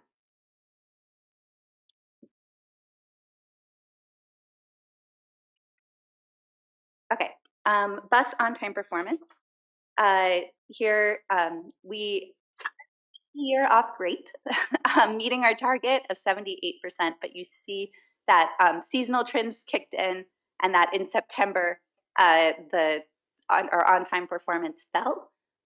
This is correlated to the increase in ridership that we saw in September, where kind of as we saw kind of federal workers return, students come back to school, we see buses more frequently stopping, which adds a bit of dwell time and decreases on-time performance. P&P continues to be our most challenging time period, and staff are currently focusing on the top 10 routes and identifying specific strategies to improve. I know we touched on bus crowding earlier, and I think this graph reflects customer experience and what we've been hearing about customer experience. Along with that increase in ridership in September, we saw a sharp increase in crowding. We're at kind of right at the threshold that we've set for the max amount of crowding that we'd like to see. When we do look at crowding, it is very concentrated. There's 20 routes that you can kind of see in the map where we see crowding. And that map also shows the kind of intensity of the color on the line, shows where that crowding, which parts of the system there are most crowded. What we do know about crowding is that it is very concentrated in our peak periods. It's somewhat acute in that it's kind of focused on kind of 5 or fewer stops along the trip. And like I mentioned, it's concentrated on several routes and times of day. For customer travel time on Metro Access on-time performance, did not meet our target this quarter, which was 93% of trips picked up within the window. What is driving this is the introduction of a new driver schedule where we tightened up our efficiency a little bit and meant that we had fewer driver resources to slot in when we were running late around the system. On missed trips, looking at Metro Rail, just quickly, we here met our target. So we are providing over 98% of the service that we've scheduled, which means that currently operator and train availability are sufficient to meet the service that we are running. And as we continue to be able to add operators and trains, that's something that we're factoring in. So we want to make sure that we're able to deliver what we've scheduled and advertised to our customers. On Metro Bus, also something we want to just keep an eye on. Pleased to say that we continue to see really strong performance in this area with very few trips missed due to operator or vehicle availability. Again, that's thanks to our really intense hiring efforts in this area. And a new measure here, or new to this report, is the Metro Access missed trip rate.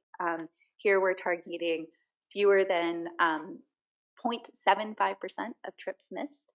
You see we did not meet that target. It has been trending up slightly. When we look at kind of the types of reasons for missed trips, we bucket them into 2 reasons. So one is they're missed because the vehicle arrived beyond the pickup window and the customer declined to take that trip. And the other is, in that this happens extremely rarely, the driver didn't wait the required number of minutes. On rail prediction accuracy, this is also a measure kind of new to presenting to this board. Didn't meet our target, but was still pretty high. We just missed it. 97% of predictions were accurate. We use the same standards here that we use for bus. And to remind you, kind of when it's a stricter standard, the closer predictions get to the arrival. So when predictions aren't accurate, it's usually because there's a disruption in the system that just makes it difficult to predict. On Metro Bus, our prediction accuracy also fell just short of our target of 87%.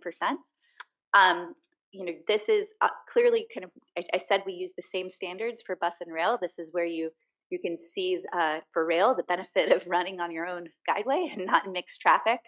And so for bus, that's kind of that differential there is often related just to the challenges of running, you know, on a street where there's other traffic there.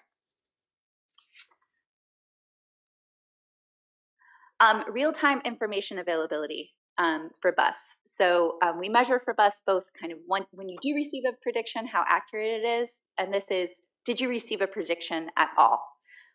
So what we see here is we have not met our target, and kind of this is something we have been reporting on, that performance has been falling.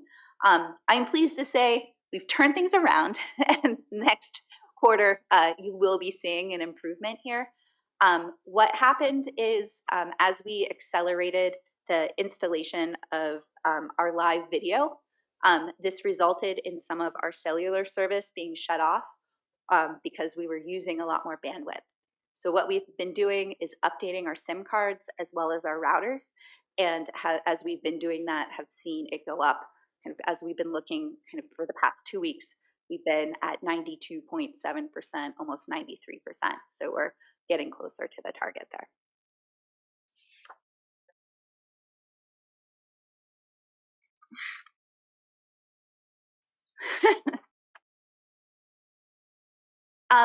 And finally, to close us out, also wanted to highlight that we've been working to provide Metro Access customers with information in real time about the locations of the vehicles looking to pick them up. We're still working on kind of what this performance measure would look like, but right now wanted to report that 850 Metro Access customers have access to this, and so far feedback has been positive. And that concludes my presentation today. Happy to answer any questions. Thank you, Tom and Jordan. I have one comment, and then I'll turn it over to our committee members and other board members to see if they have some information they'd like to gain clarity on. First and foremost, let me just share that this service excellence report is packed with information. And a lot of folks are not really data driven, but I will tell you, we most appreciate what has been done here. One of our goals is to get the most out of every dollar invested here at WMATA and every initiative launched. And I believe this report and all of the reports comprehensively help us get there. And it helps us tell the Metro story. There's a lot of work that goes behind this. And I just want to say kudos to the entire Metro team for, one, the strategic transformation plan alignment. You reinforce that in almost every presentation. It's real, and that's important. Second, in this case, defining measurable objectives. Not easy to do, and then adjusting those when necessary. So most appreciative of that. And then last but not least in that lane, transparency. When something didn't go well, understand it and use that as a platform for developing courses of action to do better. So I'll ask one question here, and that is, how is this good news transferred to frontline employees? So we have several ways that we're working to do that. One is we kind of have a newsletter that we post on screens in the divisions that shares this information. So talks about kind of how we're performing for the most recent month, and also provide some commendations to staff who have contributed to that performance improvement. Okay. That's one of the main ways. Thank you. Thank you very much. Members of the committee, any questions? Dr. Lowe? I'm sorry. Go ahead.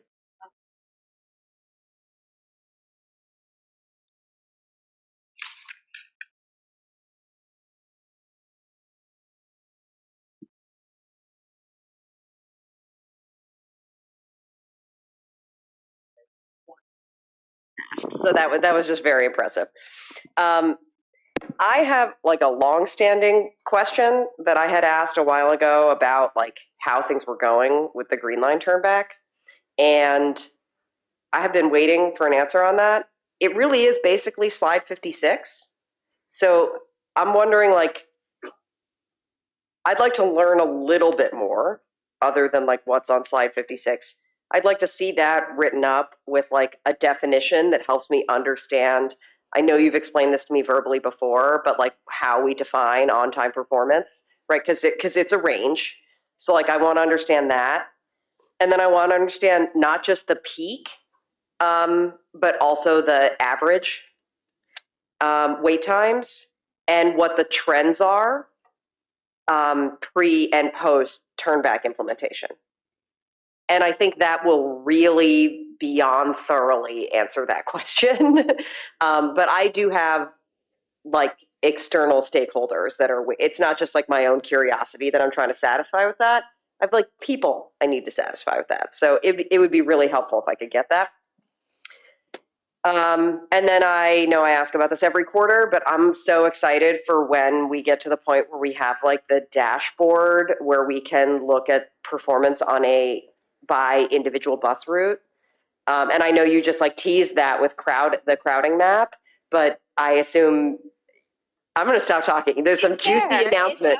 It's on WMATA.com, so you can see performance by bus route. We don't yet have crowding on there, but you can see OTP, on-time performance. You can see prediction availability. Oh my God, I didn't realize that we were live on that. Yep. I have been so busy. Okay, I cannot believe I missed that. We should have had like a party that day. That feels like a huge deal. I will go check it out. Thank you. Mr. Smedberg? Yep, thank you. Add my name to both these comments, but I just want to say I think this is great, and I think a lot of this information is going to be helpful moving forward over the next several months as we talk about how we're going to solve WMATA's long-term financial problems. And I think this really helps, dispel some of the misperceptions and a lot of the misinformation that's out there about WMATA and everything. And I think it's going to be really helpful beyond giving us a snapshot of how we're doing. I think it's really going to be helpful to educate folks moving forward. So thank you. Ms. Martin Proctor? Hi, team. Thank you so much. I have one comment and two quick clarifying questions. Thank you for this absolutely amazing presentation. We have discussed this here, prior to it being available, but I always appreciate what you bring and letting us know where we are. And I just want to look at some of these numbers. I mean, look at 81%, 93%, and you seem so disappointed. I am so excited. She's like, we missed it by this much of a margin. It's like, but that's only 3%. But I appreciate your level of excellence that you are driving WMATA towards. Two clarifying questions, and I think that I had kind of alluded to this before. When we discussed Metro Access, you mentioned that we now have an easier way of reserving Metro trips and transportation.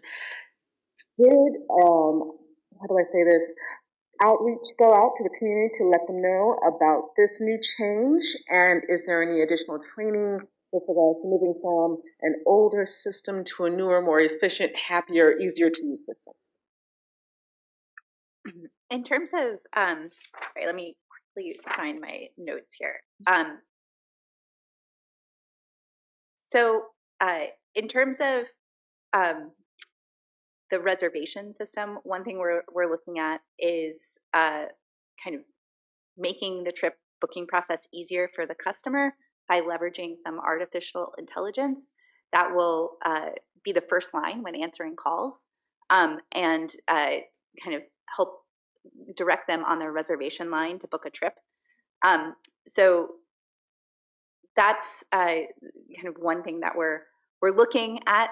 Development and testing is underway, so we're looking to roll that out. Mm-hmm. I think also a lot of what we've done on the reservation side is training and kind of allocating staff to the different times so that response times are adequate. Mm-hmm. So not a huge change as far as I'm aware yet to the process.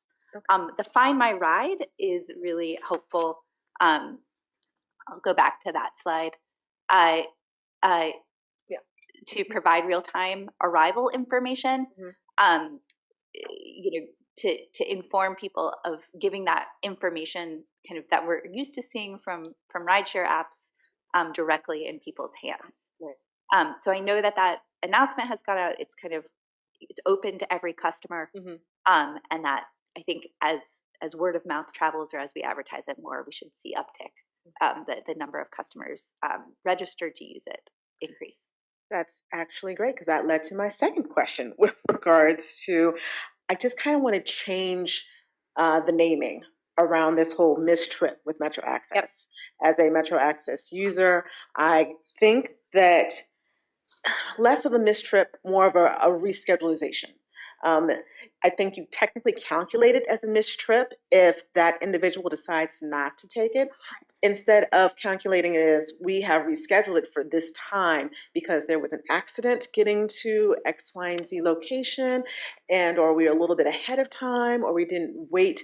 And I know that that is coming down to a lot of customer communication, but I don't know if there's a way to kind of redefine that, because I know Metro Access, and we work really hard to make sure that there aren't any missed trips. There may be some reschedulations, but we work really hard to make sure that there are no missed trips. Can we see about drilling down on that and maybe just redefining what that actually means in Metro Access real-time service? We'd be happy to do that. Thank you. And those are all my questions and comments. Thank you so much for this presentation. Thank you. Other board members?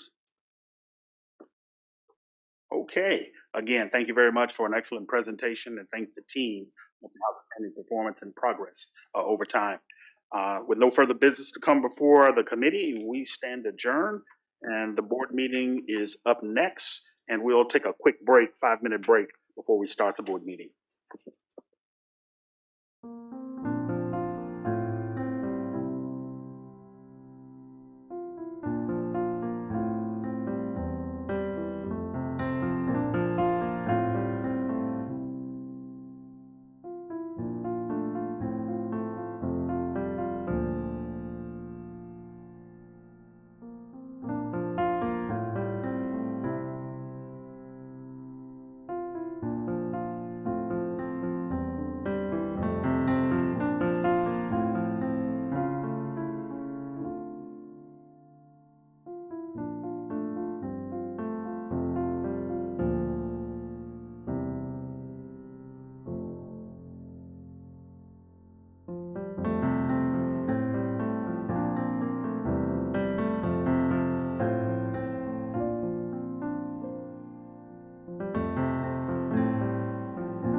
Good morning, everyone. Paul Smedberg, Chair of the WMATA Board. Thank you for being here today at our Board of Directors meeting. We're on a bit of a tight time frame today, so we're going to keep the meeting moving right along. But first, I would like to start out with a moment of silence to recognize a former board chair and colleague, Mort Downey. Many of you know Mort, and he had a long and distinguished career and decades of transportation experience that were invaluable to this board, particularly in policy setting and oversight, and not only this board, but the transportation industry in general. And I know a couple people on this dais had interaction and experience with him over the years, and learned a great deal from that. So if we could just take a moment to remember Mort.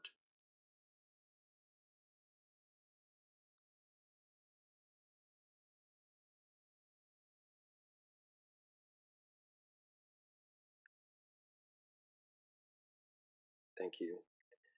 His distinguished service will always be remembered, and our sincere condolences to his family, former colleagues, and friends.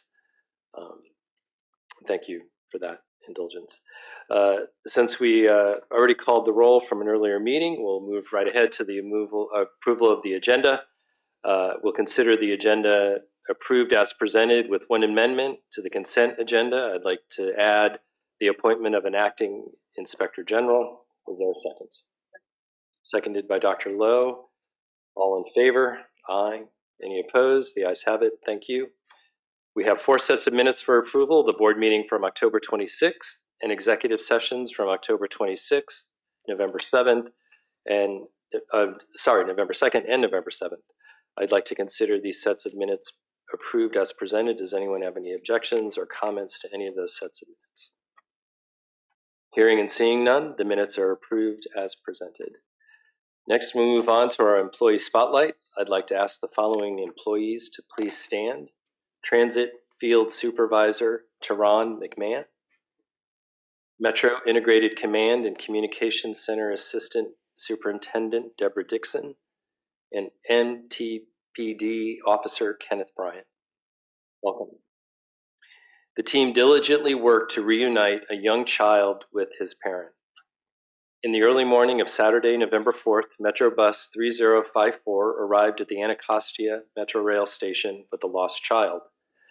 Transit Field Supervisor McMahon immediately contacted the Metro Integrated Command and Communications Center, or the MICC, and Transit Police Officer Kenny Bryant. Officer Bryant quickly arrived at the Anacostia station and took responsibility for the child.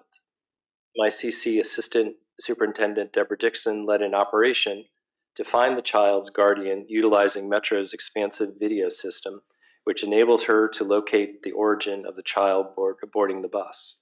Supervisor McMahon traveled to the child's boarding location and upon arrival observed a woman crying. She asked the woman if she was okay, and the woman responded that she was searching for her child. Supervisor McMahon contacted Officer Bryant, and an on-scene investigation was conducted with the Metropolitan Police Department. Shortly thereafter, the young child was safely reunited with his mother. Please join us in thanking this team for their care, dedication, and superior customer service in reuniting a lost child with his mother.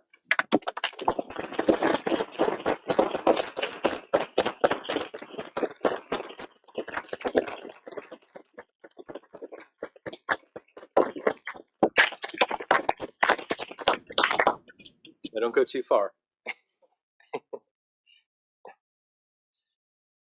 Next, we'd also like to recognize Real Estate and Development Director Nina Rubin.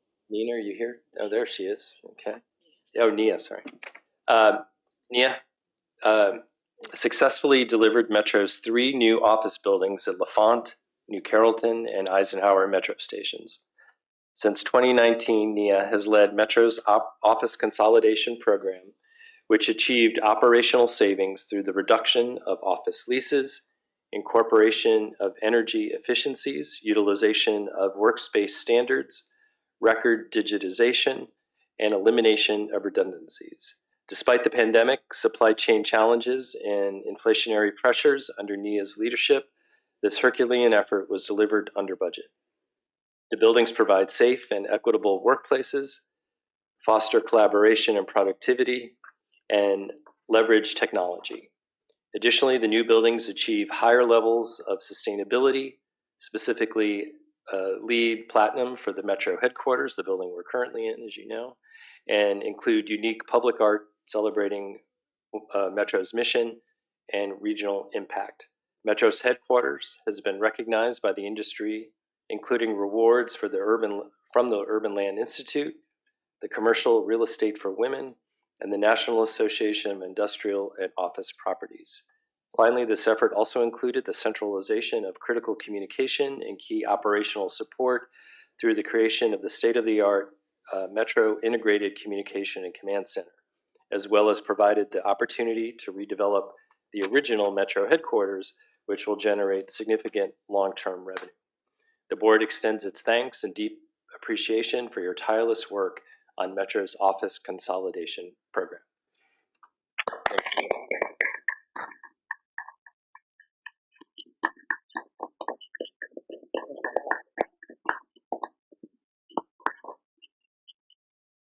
Well, now we're going to ask the four of you to come on up. We're going to take some photos.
Okay, now we'll move on to public comment and reports by our advisory boards. We have 2 online comments, so I'll please ask staff to play those comments first.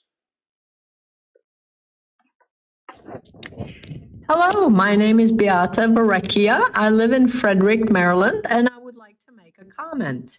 It was interesting to read about the new fare gates and how they have reduced gate jumpers by 70 to 90%. That's excellent news, and I cannot wait to see the new fare gates installed at Shady Grove, where I see people jumping the gates at all times. Please hear my plea. Please do not resort to disruptive changes to save money. I am specifically talking about the Grosvenor turnaround that was in place for years. It was just very frustrating and so unfair.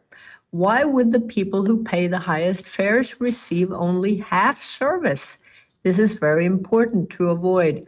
I have been taking your Metro Rail daily for 20 years, and I was never so happy as the day you stopped doing the turnaround. So please, with the new fare gates, you will hopefully recover a lot of money. Thank you.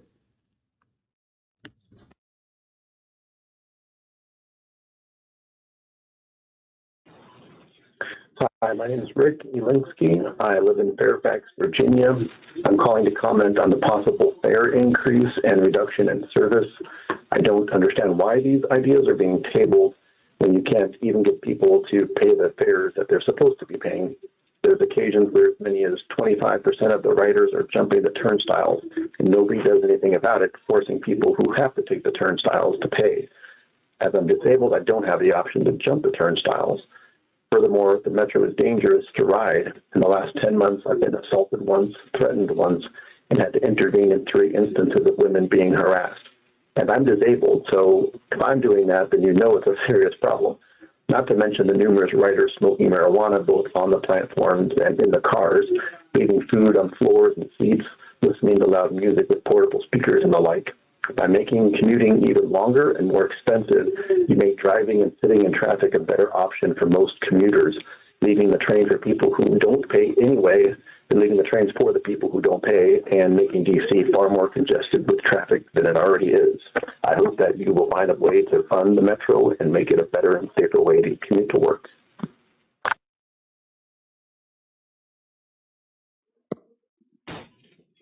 Hi, my name is Rick Elinsky. Thank you for those comments. Next, we have one public comment this afternoon from Denise Rush. Good afternoon, Denise. Good afternoon. My name is Denise Rush, and I'm Vice Chair of the Metro Access Committee, and I'm Vice Chair of the AAC Committee. I'm just speaking for the public. I do not understand, and a lot of us do not understand, from the beginning, why wasn't there a tax or budgeted something to the side for upkeep, for repairs, for whatever you might need to do in the future from the beginning for Metro? And you know that's going to happen. There should be a fund always to go, money to go or budgeted aside for these things that we need. So now we're at the cliff, and we're scrambling trying to think, but we should have done that in the beginning because we know we're going to need new things, update buses, new buses, the rails, the cars, and everything.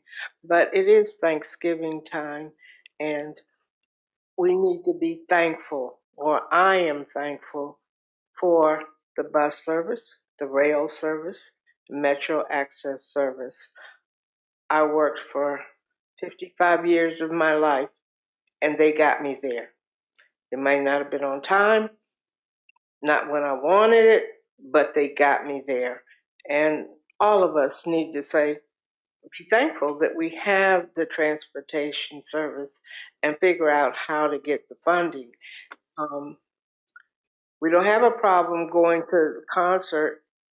The Swifties go, they spend their money with Beyonce, with Madonna, whomever, the Redskins, whatever team, we find the funding. We build the stadiums, the arenas. We need to keep transportation going forward, not backwards. So let's budget it in from this point on that we always have funding for what we need to keep up to date. I'm glad that they have presented the AI. They're sending it, they have launched it, AI to answer the calls for Metro Access. And we're going to see how it works. We hope it works itself out to keep up to date. But let's be thankful for a lot of things. We have a lot of things that we can be thankful for, and not be in the BC club, and that's the bitch and complain club. Well said. Thanks, Denise. Well, we definitely do have a lot to be thankful for, and thank you for that. And we'll work on getting Taylor Swift to do a PSA for us. All right. Next, we'll hear from the Accessibility Advisory Committee Chair, Pat Sheehan. Patrick?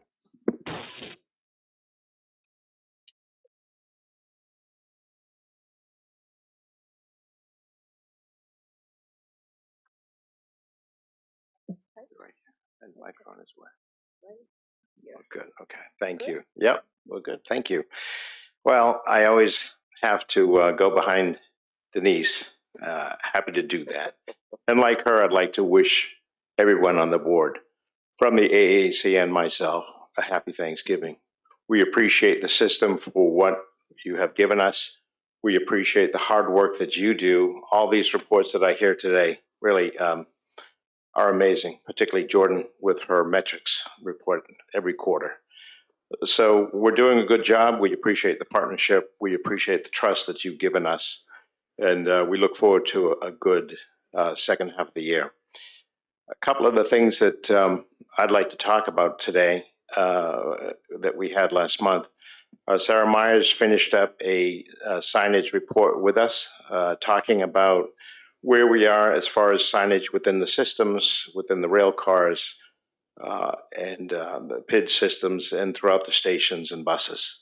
It looks to me like we have in the past, we've done signage in a lot of different ways. Color contrast, size, fonts, and all of that are different depending upon where you are and how the signage is put out there, with the station signage being rather long and complicated. She gave us a view of what it's going to look like with new signage coming in now, more signage coming in the winter of 2024, and what it's going to look like a year from now. So we are very excited about that. Very lucky to have on my committee individuals, particularly individuals with low vision, who look at signage, look at size, look at fonts, look at color contrast. For them, having that is critical. And so having uniform signage that's all set up, the same way is great. Having a chief customer experience individual, she's been in front of us, I think 2 or 3 times now. We are expecting to have a great relationship with her, and we look forward to that. Secondly, on the Better Bus Network, we have got a summary of what has happened from 20 to 23. We are looking forward to the draft report, the visionary report coming out in January, February timeframe. That report and the Better Bus Network is critical infrastructure for people with disabilities. It's really the backbone of the system. So we are all behind that. We look forward to those reports going forward. As Denise said, we have been looking at the AI. A soft launch was just put out yesterday from 2:30 to 4. Whenever that system is overloaded as far as calls coming in, the AI system will kick in, which is great. And so we're looking forward to that. We know it'll be continuous development, continuous improvement. We're very pleased with the fact that as far as access to real-time information, we're seeing that in lots of different ways. One way that was not mentioned is through the Abilities Ride program. We can connect through the Abilities Ride program to get Ubers or Lyfts that take pressure off the Metro Access system. You can tap into an Uber or an Uber app to be able to check to see where your ride is, which once again gives disabled people real-time information with respect to where is the ride, what is the car looking like, and all of that sort of thing. So real-time information is another issue that we looked for over the years, and it looks like it's part of the regular programming coming through. I had the pleasure just a few minutes ago to meet Maggie Butler, who is in charge of accessibility, Chief Accessibility Officer. She indicated that she's looking at the system now, putting priorities together for, and will get back to us with a roadmap as to what we can expect to increase accessibility throughout the system. Accessibility is one of those words that means different things to different people. And so I will look forward to what she is going to be doing to increase accessibility throughout the system. We did, throughout the whole AAC, indicate that we are behind her 100%. I think raising ADAP into a more prominent position under the Chief of Accessibility and Safety is the right way to go. It gives the office a little more vision, credibility, I think, and I think you'll be able to expect some great things from that. I've worked with that team for many years right now, at least 5 or 10, and that's a great team. So I think that she is lucky to have that team. That team's lucky to have her. And then lastly, in December, we are going to be looking at a report with respect to where we stand in July of 2025, looking at our options as they've been reported through the Washington Post and other places. The RAC had that briefing about a few weeks ago, and we plan to be working alongside the RAC to make a series of recommendations going forward so that you can benefit from the recommendations from both advisory groups. That's it for me for today. Any questions from me? Any questions or comments for Patrick? Okay, hearing none. Thank you, Patrick. Good. Thank you very much. Appreciate it. Thank you. Now we'll move on to our report from the RAC. Mr. Leibowitz.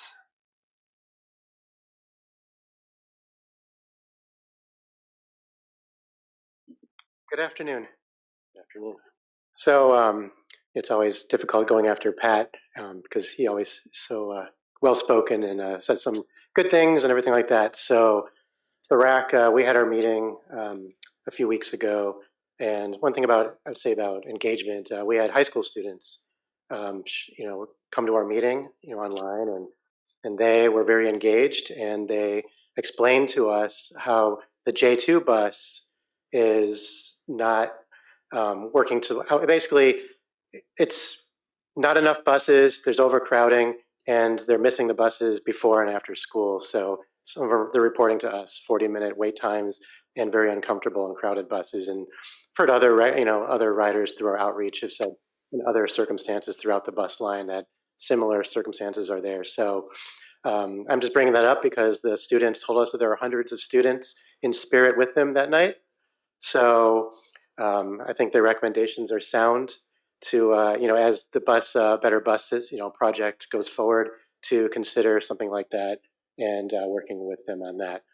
Now, rest of our discussion for the RAC in November focused on the budget issue.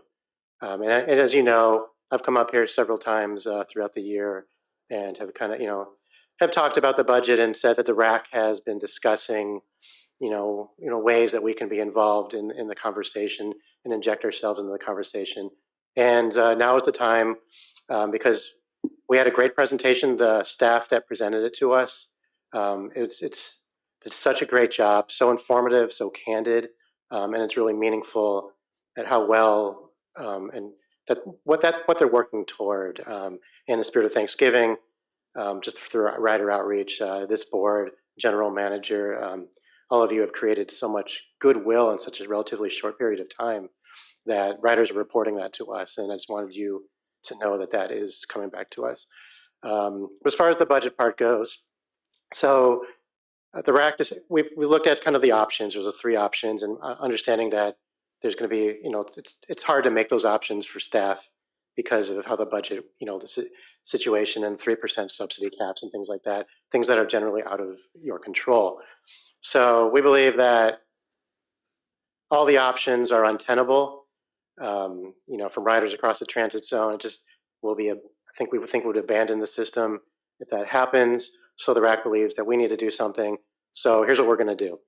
The RAC is going to educate the public and regional stakeholders and lawmakers on the rider perspective. Again, we're not a lobbying organization, but we are definitely going to, through our outreach, we're going to inject ourselves and the rider perspective and how riders feel about these potential service cuts and why action needs to be taken. Right now, the RAC is circulating amongst itself a template letter that we are intending on sending to, probably Virginia and Maryland, legislators. And throughout this whole process, we're making sure that our liaisons are, up to speed in everything we're doing through every step of the way, so that there's no surprises, so that the RAC isn't kind of pulling in the wrong direction or being, or harming all the efforts that all of you are doing. But we need to educate. So I believe in December 6th is our next RAC meeting. We intend on finalizing our template language. And in the meantime, I want to work with our liaisons to work on the best way of distributing our letters and amplifying our letters. We want to ask, and we will be asking the staff comms people if they can help us amplify, whether it's through social media or press releases, again, focusing solely on the rider perspective. And another initiative that's related to that is that we're putting together a video, and where we're asking riders, what would a 60% service cut mean to you? And we're getting a diverse group from across the transit zone to see what they say. And we right now we have a small sample video that's very short. It's comprised mostly of RAC members with some other riders on it, but from representing different transit areas or transit zones. And in viewing the short video, I noticed that there are common themes, and the common themes are scary because if you look at it, these are riders generally in this small video who are invested in the system and invested in public transit, and they're openly talking about going back to cars. I'm in the video. I talk about how the wait times potentially would affect work-life balance and like that. So with your permission, again, noting it's just a small sample of what we intend to do, and as we send letters to regional stakeholders, things like that, we want to link to a video that's more built out than this one, so they can hear directly from riders. And with your permission, I'd like to play just a 2 or 3 minute video.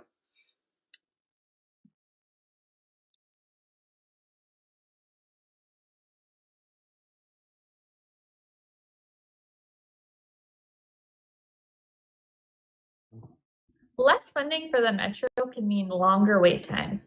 This could cause me and my other graduate school classmates to lose out on quality education time. Reduced Metro service means a diminished quality of life.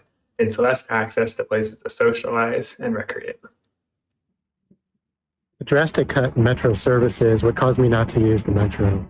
It would make my production at work not very good at all, and it would definitely affect my work-life balance, things like childcare and just family time with the extra long commutes, so I just wouldn't be able to do it. A 60% reduction in Metro service would cause me to drive to my office in Southwest Washington, D.C., something which I have not had to do in the last 20 to 25 years. This will cause damage and harm to my quality of life and also spending time with my family, which is very, very precious to me.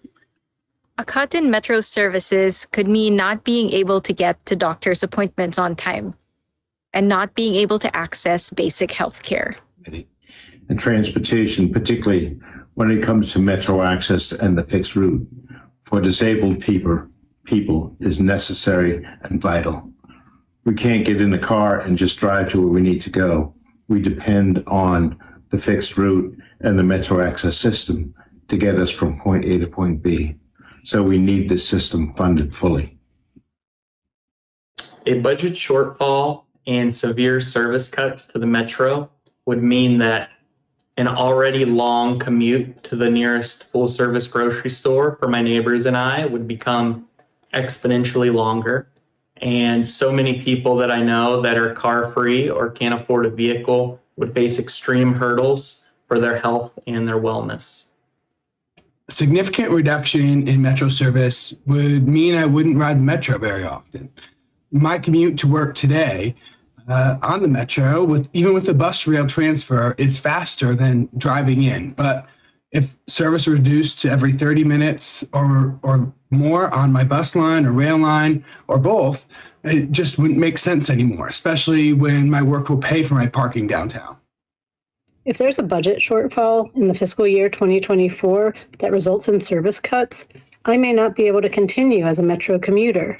A world-class city needs a world-class transit system that requires frequent and high-quality service. Let's go, Metro.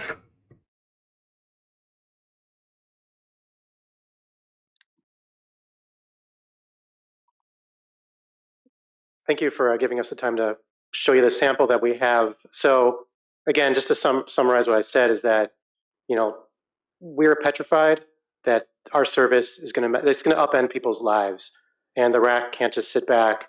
And it's kind of hard even to talk about recommendations to things like the J2 bus when we have this hanging over our heads as riders.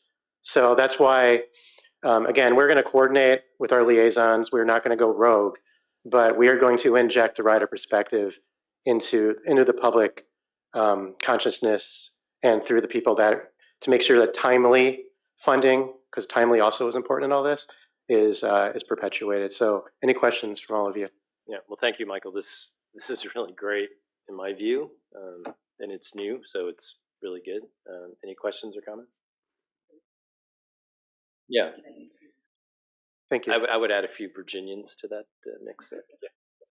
Yes, I understand. Noticeably absent. And we're gonna talk to all those people, all those 11Y riders I keep hearing about.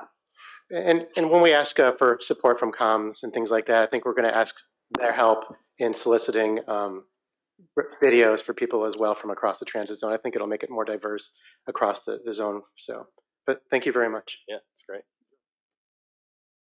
All right. Thank you, Michael. Speaking of the RAC, I'd like to note that there are a few pending vacancies on the RAC that the board will be filling in December, one each from Maryland, the district, and Virginia. If any members of the public are interested in applying, the application can be found on Metro's website, and you'll have to be submitting that application by 9 a.m. on Monday, November 27th.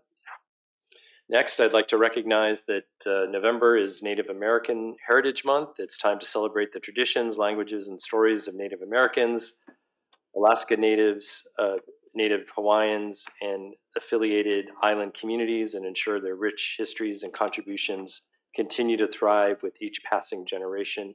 In November, we celebrate the culture and heritage of these remarkable Americans who deeply enrich the quality and character of our nation. During Native American Heritage Month, it is important not just to celebrate the legacy that indigenous history makers have left, but also to celebrate those who continue to shape our society, lead their communities, and impact our culture today. Finally, on behalf of the board, we'd like to wish everyone a wonderful Thanksgiving week, and we'll be back for one board meeting in December, and that is December 14th. That concludes my report. Now I'll turn the floor over to GM, Mr. Clark. Thank you very much, Chair. Appreciate it.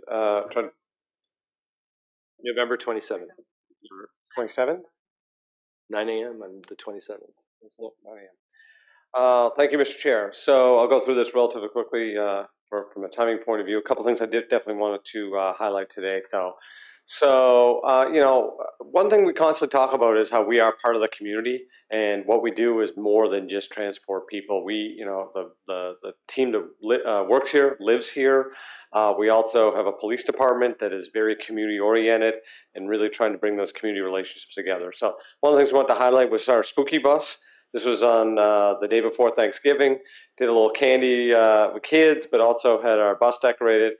Really want to call out a couple individuals specifically. The police department, Community Relations Bureau did a fantastic job.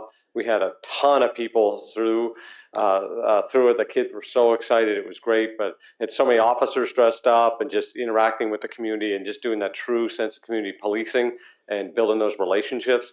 We also have an individual who works for us named Miss Q, and Miss Q is our decorating queen, and she takes care of all of our, anytime we do special decorations or things of this nature, and she did a fantastic job on this as well. So just wanted to kind of continue to highlight what we're doing on the community side here. I think it's a really big deal. Next slide, please. Want to highlight Veterans Day. So one, you'll see it's the first time in Metro history we actually wrapped a train and bus to celebrate and just honor our veterans. And we actually have 3,000 veterans here that work at Metro. So a very significant number. And I want to highlight for the 12th consecutive year, we were awarded the Military Friendly Employer Award. So that is a really good status for us, that people that work here, that are veterans, tell their veteran community that this is a great place to work, and we're constantly looking for good veterans to come into the door and do all the work they do. Also want to thank all of the individuals here at Metro for your service, including I believe the only one up on the dais, and if I got this wrong, I apologize, would be Director Drummer too, for all of your service, and thank you very much for that. The last part I want to highlight is the bottom left-hand corner. That is the Eastern High School Blue and White Marching Band, and we worked with them this year, and they played at 2 different stations to celebrate Veterans Day, and it was really went over very well with all of our, the riding public at large. And it was, again, a good way to bring the community inside the community transit system, and they really enjoyed it. And I think we want to do more of those kind of partnerships going forward. We do have video of that. We will get that sent over. I think it was on the Twitter. Yeah. The X. Yeah, but we will send that over to everyone as well. Next up is electric bus. So want to really thank the bus team, our sustainability team, Jeff Hyde on the transformation team. So many people worked a lot of years to get us where we are. Two 60-foot buses went into service just the other day, running between Anacostia and Deanwood. And that's the route that these two will run on. Beautiful new buses, and we're going to continue to work on our bus transition plan here. But hopefully people will enjoy seeing these out. I'll tell you, one of the things, we did a fair amount of electrification down in the Austin market when I was there. One of the things that I think people are really going to notice is actually the quietness of these electric buses. I think is in some ways equal or a good story as the zero emission aspect. One day we are going to have quieter cities, and that leads to a lot of other type of wellness and other benefits as well. So just kudos to the team for the hard work there. Last item I want to highlight was just on the ridership front. We talked earlier. We had in the last 2 weeks a very significant amount, last 2 weeks, a very significant amount of First Amendment activities here in the National Capital. We expect probably more of this to continue. Our job here at Metro is to move people, period. And people have the right to get out and talk about whatever they're going to talk about, and our job is to get them around and get them around safely. So on November 4th, there was very significant rallies in Freedom Plaza that we supported, and I think it was our highest Saturday since the pandemic. This Tuesday was a much even larger event that we supported. We had 563 rail trips on Tuesday. So blew past our current ridership, post-pandemic ridership record by over 100,000.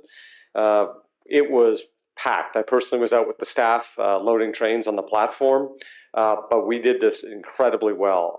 We had, during the entire process, no disabled trains, no signaling issues, no power issues, no security issues, moved people, moved them really well. A couple things I want to highlight here, though, and why this I think went so well, was the organizers reached out to us in a proactive way, and I thank them for that in collaboration with our DC partners and MPD and others. But Sarah Mayer and the Treasury team, the work they did to coordinate pre-sale of fare cards made this event organized and really safe and worked well. We sold 58,000 pre-loaded Smart Trip cards that people worked all weekend, triple time basically, to put in boxes to get them delivered to the organizers so they could distribute it on the buses so everyone could be orderly, pay, and get on and out of the system really smoothly. And I can't say enough to the Treasury team that did that. That took an enormous amount. They lost their whole weekend because they wanted to do it and do it really well. So kudos to Tundi and the Treasury team for that hard work. The last thing on this I want to mention is the virtual card. We are working so hard to push virtual versus the regular Smart Trip. It's good for cash management, but it's also really good for ease, tracking, and everything else. We actually had 20 times the normal weekday amount on Tuesday. We had 10,000 virtual cards created that day. And so far, we're up to 45 million trips done on Smart Wallet. So you can add Wallet in 10 seconds. So we are actually actively encouraging people. There's been a lot of training with our station manager ambassadors. Don't worry about our app. Quite frankly, bypass our app. Go right to Wallet. You can have it set up in 10 seconds. You'll never touch a Smart Trip card again. You'll never have to go to one of those refrigerator vending machines ever again. It's better for us. It's better for the customer experience. So just wanted to kind of highlight and really thank again all the staff, whether they're on the Transit Police, the operations, the planning, infrastructure side. The last 2 weeks, we've supported why this National Capital Region is so important for First Amendment activities. And I think highlighted the value of Metro and really timely in this funding conversation. So their hard work is, again, a good testament to why we need a well-functioning Metro for the DMV to work well. So with that, Chair, I'd take any comments or questions, but that is my report. Any comments?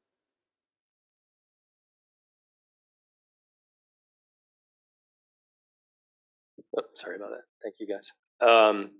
Next, we have 2 consent items for board approval today. I would like to move approval of the following items. First, approval 2 of DC 24-hour bus reimbursable project agreement and amendment to fiscal year 24 operating budget. Staff seeks authorization for the general manager or his designee to negotiate and execute a reimbursable agreement with the District of Columbia to fully fund the operational cost of 24-hour Metrobus service and to amend the fiscal year 24 reimbursable operating budget to include this funding. This will fully fund 24-hour bus service and related Metrobus service improvements in the district beginning in mid-December through September 30th, 2024. And second, the appointment of an acting inspector general. The board seeks to appoint Kevin Mullendorf, acting inspector general, effective immediately while it searches for a permanent replacement. I move approval of both these items. Is there a second? Second. Seconded by Dr. Lowe. All in favor?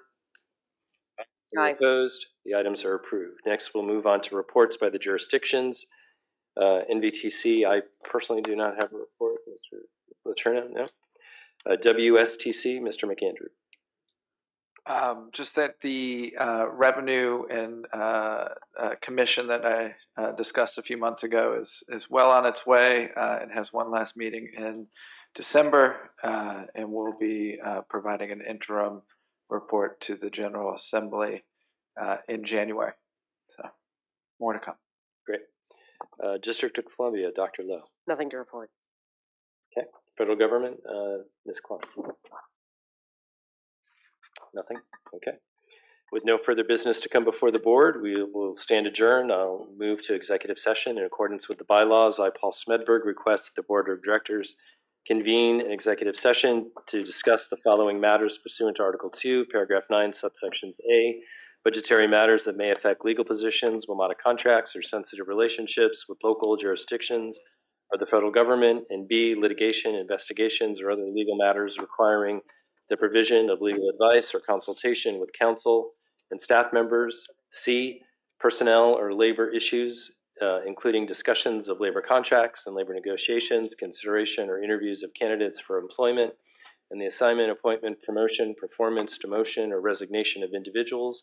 And F, safety and security matters where premature release would compromise public safety. Is there a second? Second. All in favor? Aye. Any opposed? The ayes have it. Thank you very much. Thank you for joining us.